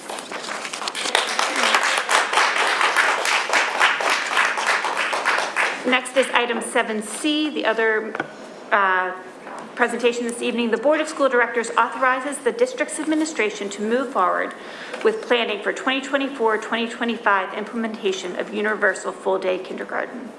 Do I have a motion to approve? So moved. Do I have a second? Second. All in favor? Aye. Aye. Any opposed? Any abstentions? Motion passes. Before we move on to approving tonight's agenda via consent, is there anything anyone else would like to remove from the consent agenda this evening? Okay. So, do I have a motion to approve tonight's agenda via consent? What? I'm sorry, what did you say? Do I have a motion to approve tonight's agenda via consent? So moved. Do I have a second? Second. All in favor? Aye. Any opposed? Any abstentions? Motion passes. So now, do I have a motion to approve tonight's agenda? So moved. A second? Second. All in favor? Aye. Any opposed? Any abstentions? Motion passes. Ms. Brooks, can you please give a report on the Sunshine Act? As everyone is packing up. In accordance with Act 93 of 1998, the Sunshine Law, the Board of School Directors met in an information session, executive session on January 9th, 16th, and 23rd. On January, also to discuss personnel items. On January 16th, they also discussed possible real estate lease. Thank you very much, Ms. Brooks. Upcoming meetings, February 13th is the Education Committee and Supplementary Regular Board Meeting, 8 p.m. here in the District Boardroom. On Tuesday, February 21st, which is a Tuesday, not a Monday, because of the President's Day weekend holiday, is our next regular business board meeting. Both of those here, 8 p.m., live streamed on Zoom, recorded. Upcoming committee meetings, which will be held in the boardroom, live streamed and recorded, starting at 8:30 a.m. unless noted otherwise. January 25th, this Wednesday, is the Communications Committee at 7 p.m. via Zoom. February 1st, Wednesday, is a Curriculum Committee meeting at 8:30 a.m. February 3rd, Policy Committee at 8:30 a.m. Thursday, February 16th is the next Facilities and Purchasing Committee meeting, and February 22nd, which is a Wednesday, the Equity and Anti-Racism meeting at 7 p.m. via Zoom. One note, we have an upcoming coffee and conversation this Sunday at 1, it was originally scheduled for 2 p.m., but thanks to the Eagles, we are changing that, and we are making it at 1 p.m. With a hard stop at 3 p.m. because the place we're having it is going to kick us up to go watch the game. So 1 to 3 p.m. on Sunday. February 1st is the first of a Committee for Special Education Transition series every Wednesday from 6 to 8 p.m., starting with the End in Mind, which is weekly for 4 weeks. And on February 14th is ISC Hot Topic around social and emotional learning. There being no further business, thank you all very much. This meeting is adjourned.